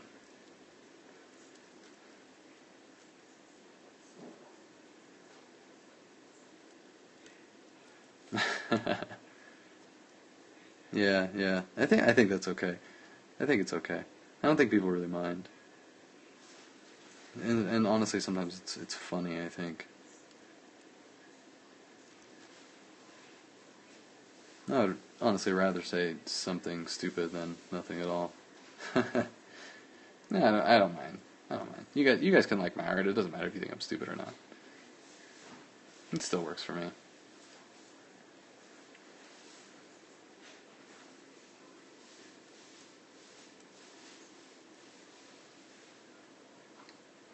Nah.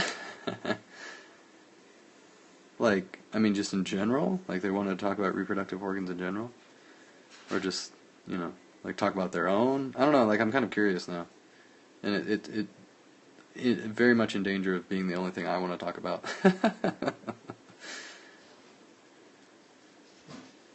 Oh, well, I mean, that's understandable. That's understandable. I think that's pretty common.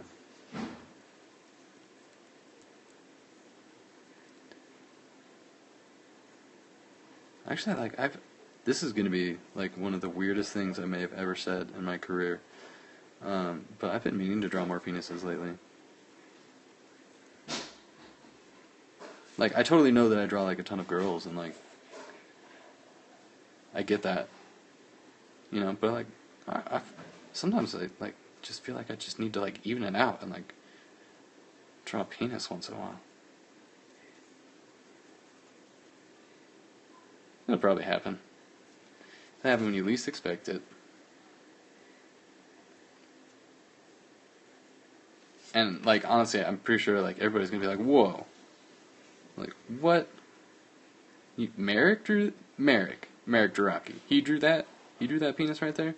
I don't believe it. I'm like, yeah.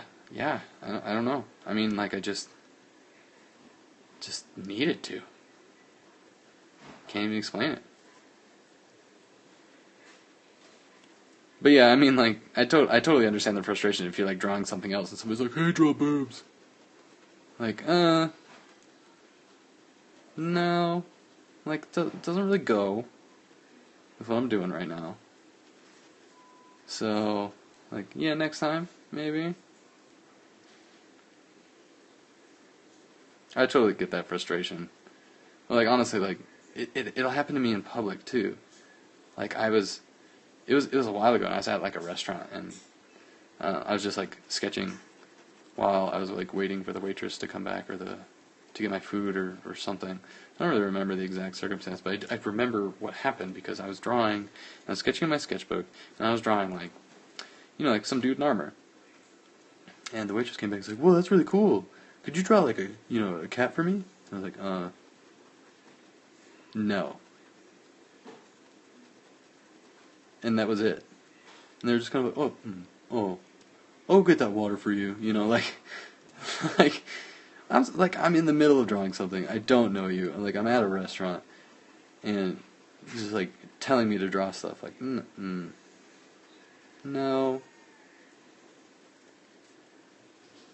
And, like, people do that on stream, too. Like, I've had a lot of people, like, be like, hey, can you draw this, or can you draw that?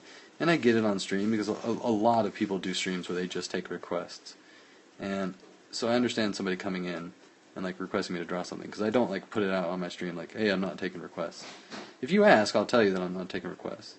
And for reference, if people, if you're wondering if I ever am going to do requests, I will, at some point. I'll do, like, specific request streams where I draw just requests the entire time. But I've just been, like, really busy lately. Like, honestly, this month has been super busy for me, and most of next month is going to be super busy for me too. So it may not happen anytime soon, but it will. I will do it. I will do it. And yeah, I mean, you come in, and maybe that's a chance I'll get to draw that penis I've been wanting to draw.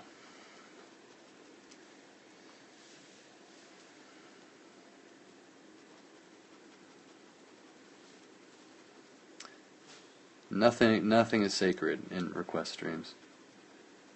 Like, you can't, like, because I never do them, and like I haven't done any yet, like when I finally do it, like I'm not going to say no to anything. Like, I won't necessarily be able to draw everything, but I won't say no to anything.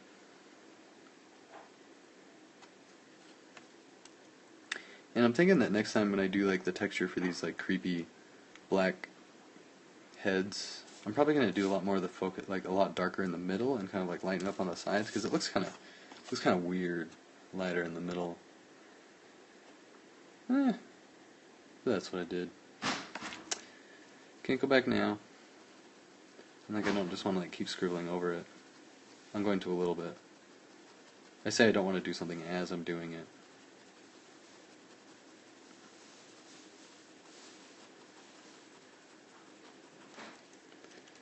Nah, I'm probably just making it worse at this point, but okay, gonna do the thing.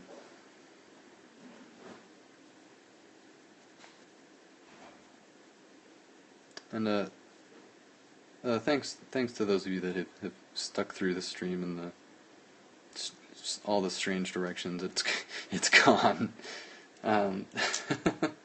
Yeah.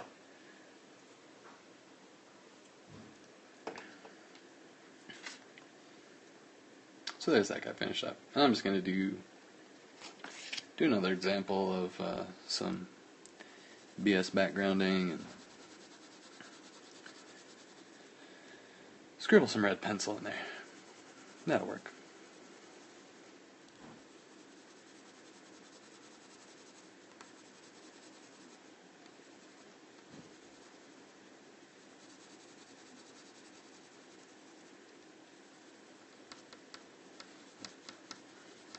Just get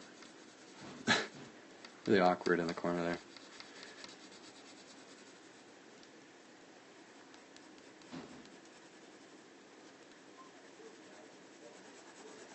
Yeah. Oh, that guy's done. No, he's not.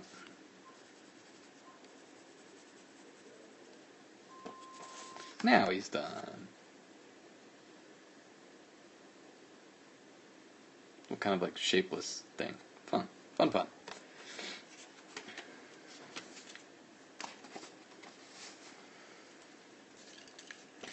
Alright, I've got one more that I'm gonna do.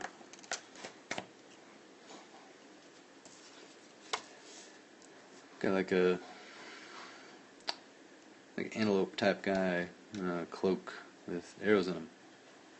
You know, the usual.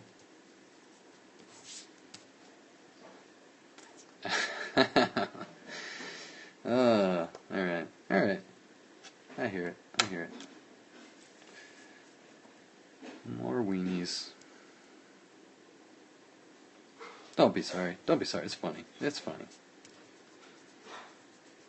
Can't be mad at funny.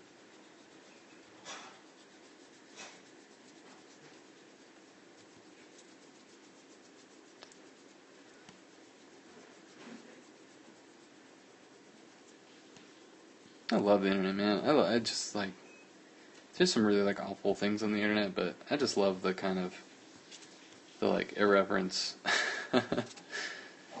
Like, it's not always the best thing, because like on the other hand, I just had a bunch of my work stolen from me, but I kind of like love how nothing is sacred.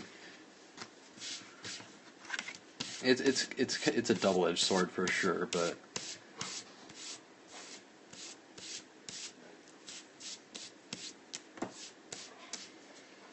you know, the internet is the internet. You can't stop the internet. You can't say no to the internet. Like, I mean, like, just for example, like when, you know, I think it was when Beyonce did the Super Bowl or whatever, the halftime show, and there were those really like unflattering pictures of her, and she like tried so hard to like have the pictures, you know, like taken down and like omitted from media and stuff like that. And like, I think she like formally requested that people like stop posting them on the internet. So what did the internet do? exactly the opposite. Exactly the opposite. And that they posted it everywhere. It's like you can't, like the internet will not bow to you. Will not bow to Beyonce, will not bow to you. And if you ever ask anything of the internet, expect to get the exact opposite. My other favorite examples of that theory are like the Photoshop things where people will basically go on like a site and be like, hey, can you Photoshop this for me? And something like, somebody, like the one I always think of is like the guy that's like posing, over like a pond or a lake and like the moon is in the background. He's like holding his fingers up, but his fingers are nowhere near the moon. The moon is like, like further off. And so he says, can you Photoshop the moon between my fingers? And so then people basically go and like, it's like a genie wish, like change it in like the most weird ways possible. Like they stretch out the guy's fingers to like wrap around the moon. And it's just like never fails to make me laugh when people do that. And then you can find like whole collections of like Photoshop requests like that people just like mess with the person. That's just like that's just the embodiment of like the attitude of the internet to me. Like you can ask nicely or anything, and the internet's just gonna mess with you just because it can.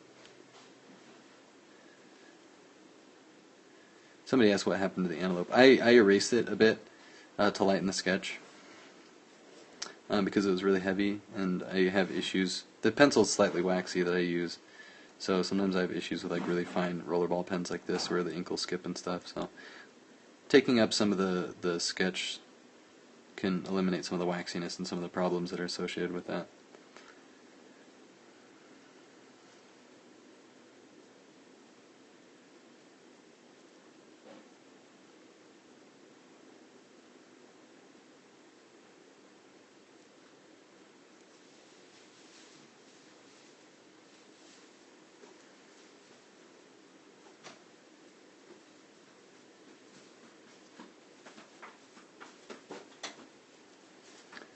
But yeah, so he's still there. Like you can't see it as well as I can, but if you look closely, like almost all of the lines are still there. And like I'm familiar with it already because I drew it, so I kind of like know where everything is. Also, a good chance to improvise a little bit, to like kind of change your design from before and like do something a little bit different in the moment than you had planned originally. Sometimes can work out really well for you. That's what I like to do anyway.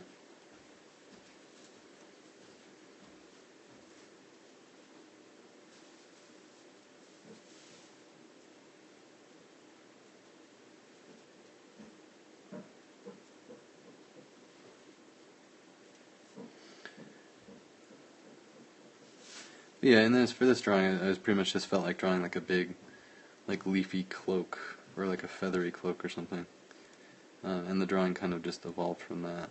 This isn't a character I've drawn before or anything like that.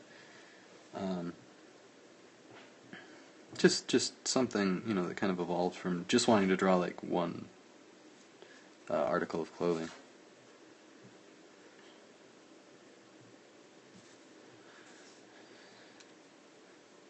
Yeah, always with the cloaks. I just love drawing big, fluffy stuff, cloaks or coats or like big shirts or anything like that. Fur, all that good stuff. Yeah, I saw that somebody mentioned I would could make a neat tarot deck. That's actually something I've thought of doing for a while, and like a lot of people have done it. A lot of artists do it, and it's really cool. And I just might, and I might do like one that's themed on my comic book, which would be like even more fun because then I could like kind of market it with my comic book and do that whole thing, which would be really cool, I think. Or like with each, oh man, like I'm thinking about it more, and like I might do this like with each. Once I start making actual physical books of my comic, like maybe I'll make a tarot deck and never sell it like all in one piece, but like kind of like just put a random handful of them into like the comics when I sell them. So you get like one or two different ones with each book that you buy. So it'd be like kind of like a collector's thing. Could be fun, maybe. Could be fun. Or I'll do like giveaways with them and like give away random ones. So people are always trying to like have a complete deck. That'd be cool. Might drive people nuts. They never get all of them, but I'm all for driving people nuts. I'm actually, I will be right back. I'm just going to leave this sitting here. I can hear a cat playing with a balloon, and that could end poorly.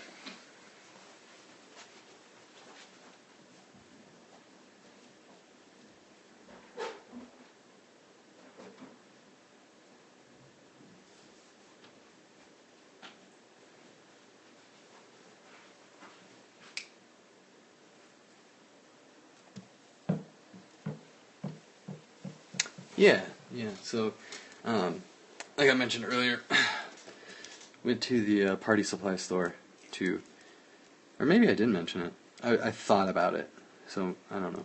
But I went to the party supply earlier to pick out, to get decorations for my son's birthday that's coming up.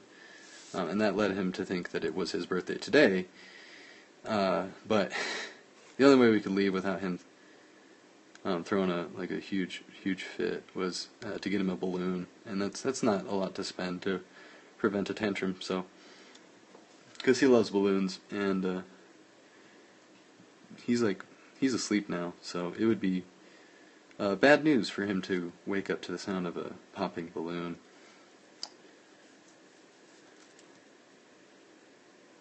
And I forgot where, like, he left it floating around somewhere, and I forgot where it was, and then I heard it bouncing around, and one of the there's other cats that are not mine, because other people live in the house with us, and one of the other cats was messing with a balloon, and yeah, cat claws and balloons don't necessarily mix that well, so yeah, I had to sorry to get up out of nowhere there, but had to do that. And I'm gonna, just for the sake of like making these stand out, I'm gonna like fill these in a little bit.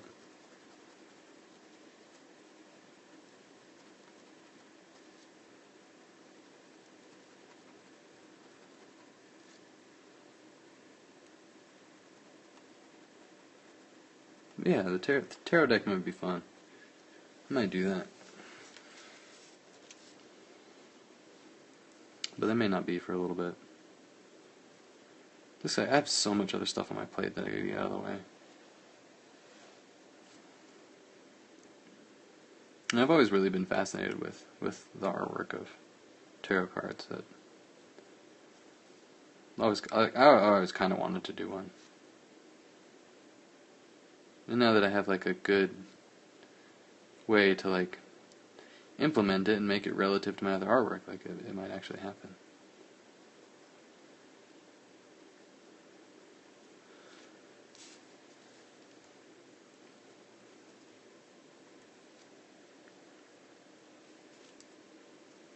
Yeah, that's cool. And I think even doing like, even if you didn't do a full deck and did just like a few of your favorite cards and like made them into like oversized prints, like that would be really fun too.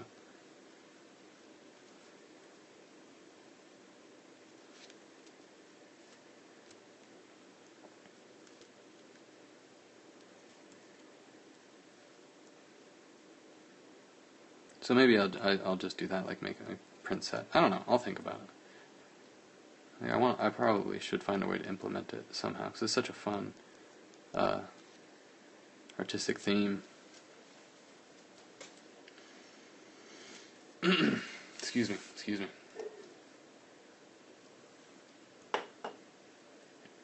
It's got a little tickle in my throat. Sorry about that.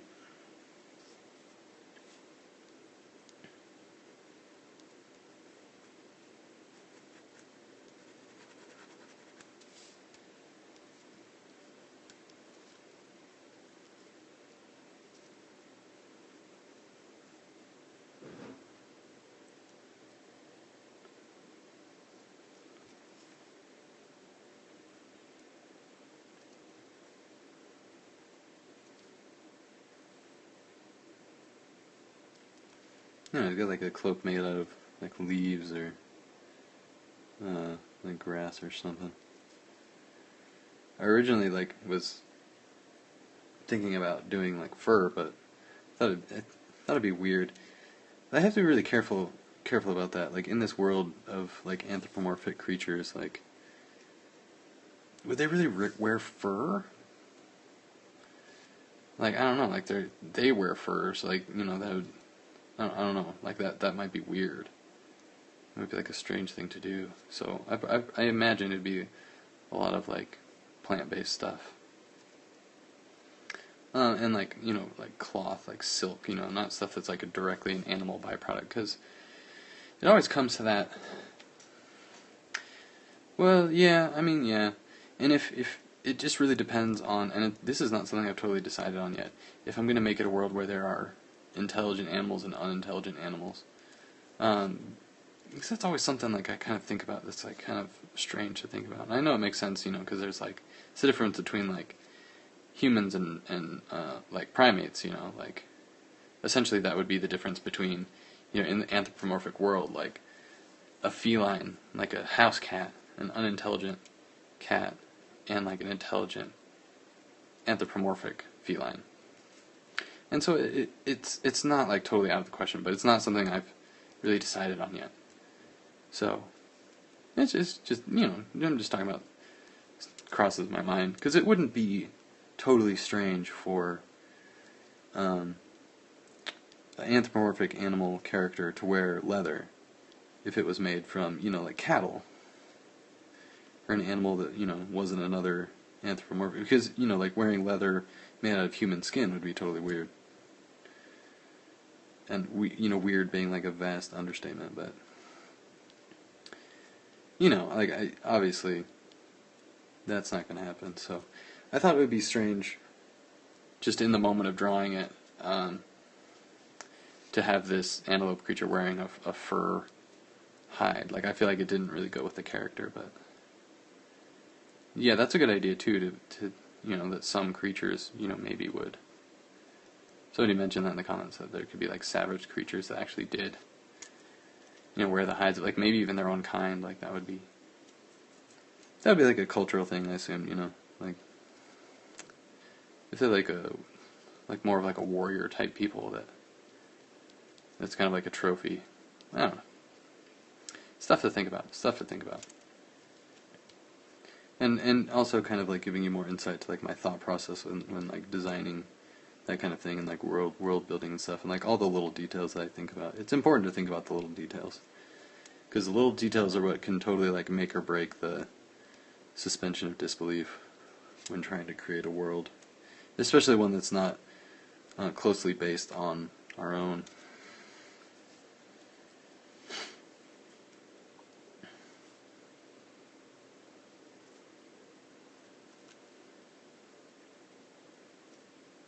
What's going to be the most fun is spider people. And that's all I'm going to say about that.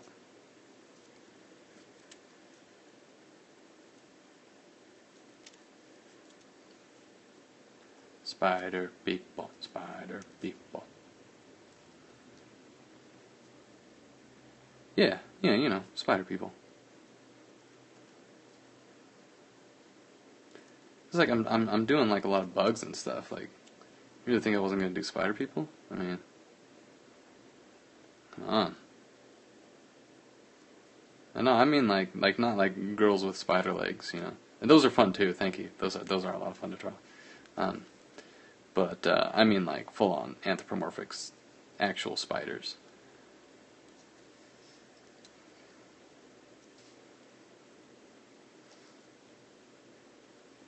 Yeah, dad abdomen. Mm-mm.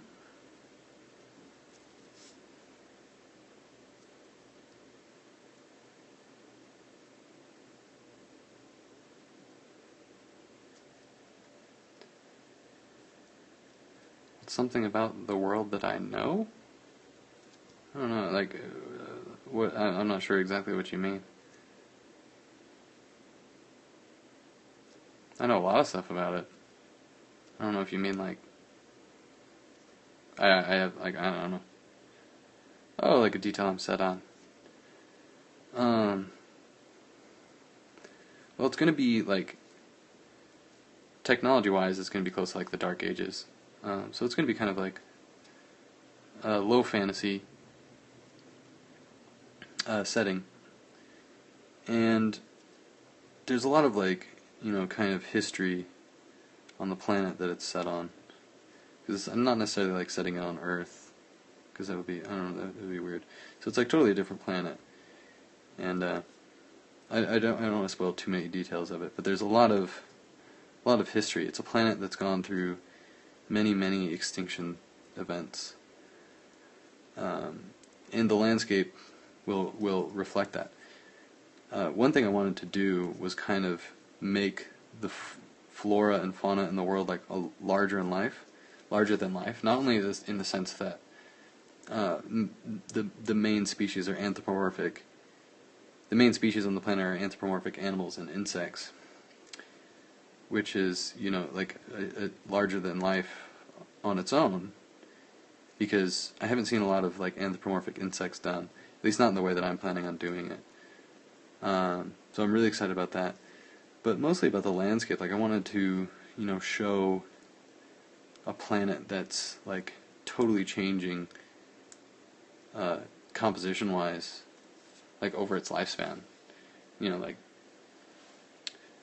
when the meteor hit Earth and caused the extinction event of the dinosaurs, like you can see how the planet was changed in the layers of the crust and the layers of the Earth.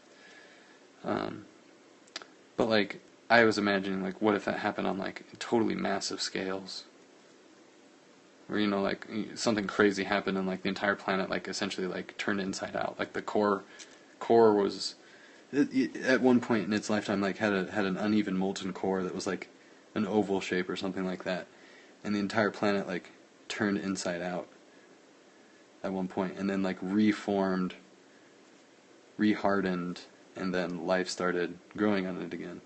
Like what would that look like? I'm just trying to think of like crazy possibilities to like make this planet, this setting, like totally unfamiliar. And so like I wanted to do a lot of like really massive, interesting rock formations on the world, like huge crystal formations and stuff like that, and like really just like push it. But like still thinking in a way of like like what is the actual, like not just being like I'm gonna draw a bunch of cool big crystals and like just cause, but like what would be the actual, like why would that happen? Like how would that actually be possible? And like try to think about that. And it may not be something that like I actually talk about, because they wouldn't really know on the planet. Like, well, yeah, the world turned inside out at one point. I was there, because that wouldn't make sense. But it's more of kind of like for me and like a lore perspective. And like if I ever made like design books like that, then I would probably mention stuff like that. But that's kind of like, yeah, I mean like cool stuff. Like, stuff that looks cool for the sake of looking cool, but like also has potentially some really cool lore behind it. I'm all about lore, man. And I always go back to like Bloodborne and Dark Souls and Demon Souls. Those games just had like such rich lore, without just like straight telling you like I just said, like, the planet turned inside out once, like making you like kind of search for it and put it together on your own.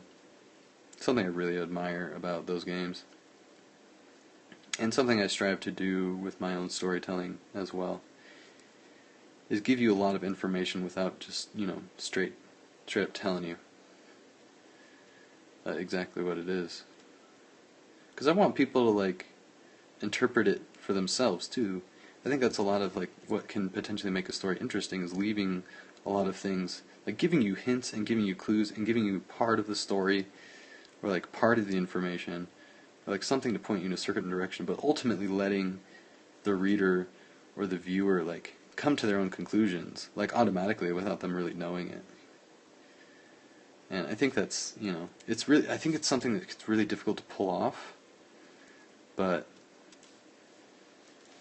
yeah, and like that's super rewarding. Somebody mentioned that they love hearing people's own interpretations of their creations, and like that's totally what I strive for, or what I am striving for with my comic books and my world building. So yeah, I'm gonna be drawing a bunch of like big ass rock formations and crystals and stuff like that.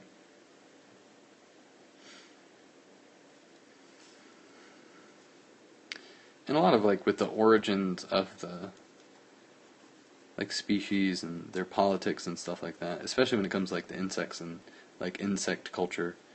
I'm gonna be doing a lot of like hinting at things. Because like I'm super nerdy when it comes to insects, and I know a ton about bugs, and like they just fascinate me, so I read about them all the time. And so like kind of just like incorporating, information about real insects in to kind of like, like let people connect the dots on their own, and like kind of have their own interpretations of like how their culture works and what they believe in, and because insect lifespan just naturally due to their physiology is a lot shorter than our own, just because of the way they reproduce, the rate at which they reproduce, and the number at which they're able to reproduce. Like their lifespan would be a lot shorter, and I've kind of imagining like it'd be different for different insect species, but the average lifespan of an insect would be much shorter than mammals or other animals. Maybe even some with lifespans of only up to like 5 or 10 years, and some others having lifespans of like maybe 30 years. And like what effect that would have on their culture and their attitude, just like in general towards life, and like what's important to them, would be totally different from what's important to say you or me. Time's certainly more of a factor, and that's all going to be stuff that I'm going to address. So yeah, I mean it should be fun. Should be fun. It's a lot of fun for me, and I hope it's interesting stuff for other people too. Maybe stuff that you haven't considered before, like you have considered before, but haven't seen like really explored. That's the stuff I want to explore. Putting a lot of detail in this guy. Probably gonna get just because I put so much detail in it already, I'll probably get pretty abstract with a lot of the remaining shapes and just do a lot of filling in the blank. And yeah, I'll take the time while I give my hand a little break to drop my Patreon, do some shameless self-promotion. If you want to learn more about that comic book and like kind of see some of the images that have gone into creating it, there's certainly going to be a lot of world building stuff to come, and there's still a long ways to go.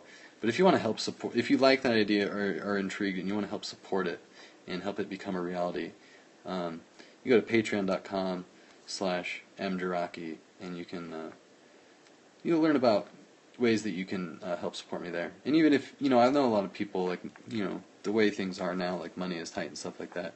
Even if you can just like spread the word, if you're passionate about it, like every little bit of support helps. And I try to make it worth your while by providing exclusive stuff and rewards. And the link at the bottom is my Gumroad store. So if you like, I have digital art books and stuff, as well as one physical comic book that you can pick up there.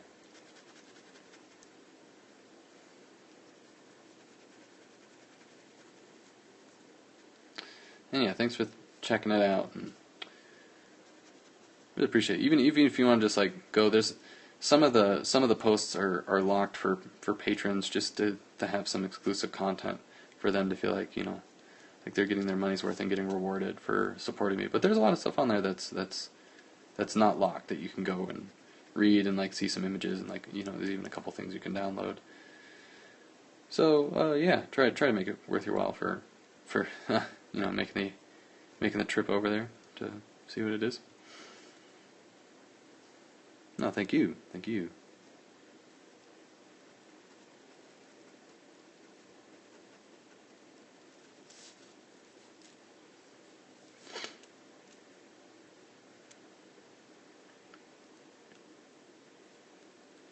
No, I don't know what I'm gonna do here.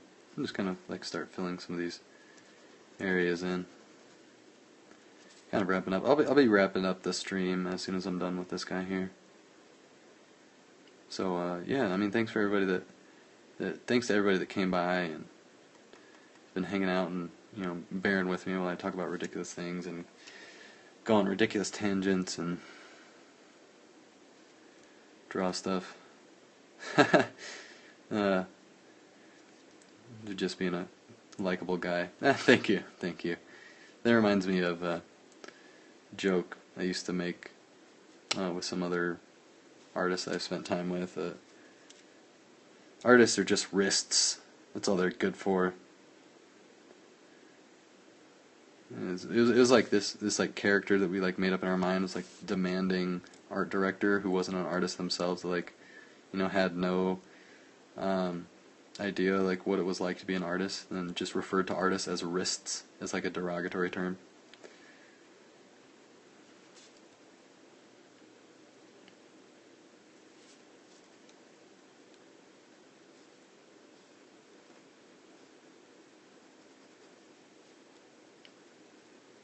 I keep thinking I'm getting text messages, but it's just my phone telling me that it is hungry and is low battery.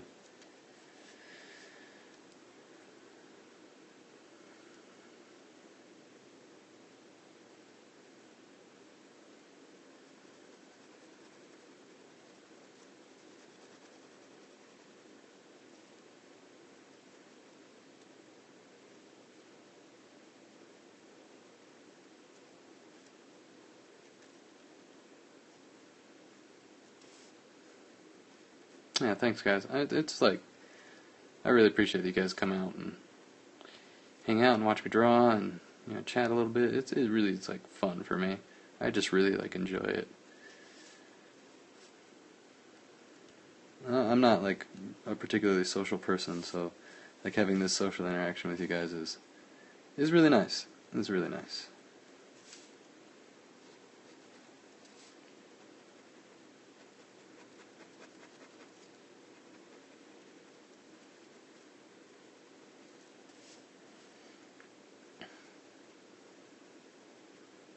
Yeah, you're welcome. You're welcome. I love drawing. The more I can like share the joy of drawing, like that's just ideal. Because I get so much joy from it. I hope you guys do too. Whether it's drawing on your own or watching me draw, or like taking stuff, all the stuff I'm always rambling about, and like maybe thinking about that when you draw and stuff like that. Because and always, like, I gotta give this disclaimer, like, the way I do things, like, I don't claim that it's the right way to do things, I don't claim that there is a right way to do anything, it's just the way I do things, and it's just an insight into, like, my process, and, how my brain works, and, maybe that helps you in some small way. I hope it does. Even if it's just to, like, confirm that you don't want to do things the way that I do them. That's fine. That's fine. I just spend so much time, like, thinking about why I do the things I do, and, like, just art theory in general, that I feel like it's nice to kind of vent it sometimes. Just get it out of my head and talk about it for a little bit. I don't know. I'm like totally talking crazy right now. I'm just wrapping this drawing up.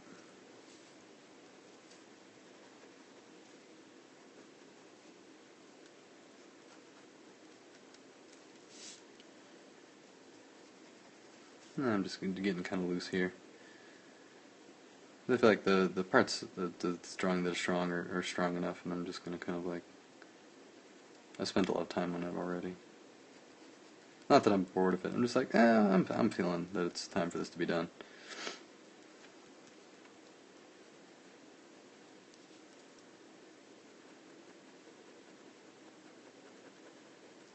And yeah, I do post these videos on my YouTube channel.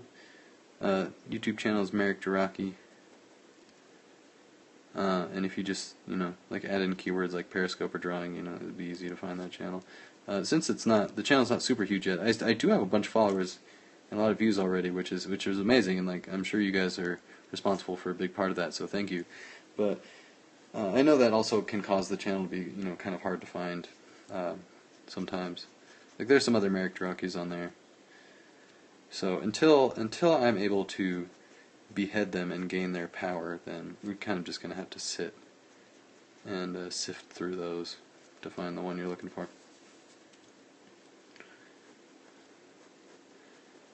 Because at the end of the day, like, there can be only one. You know how it is. That's life for you.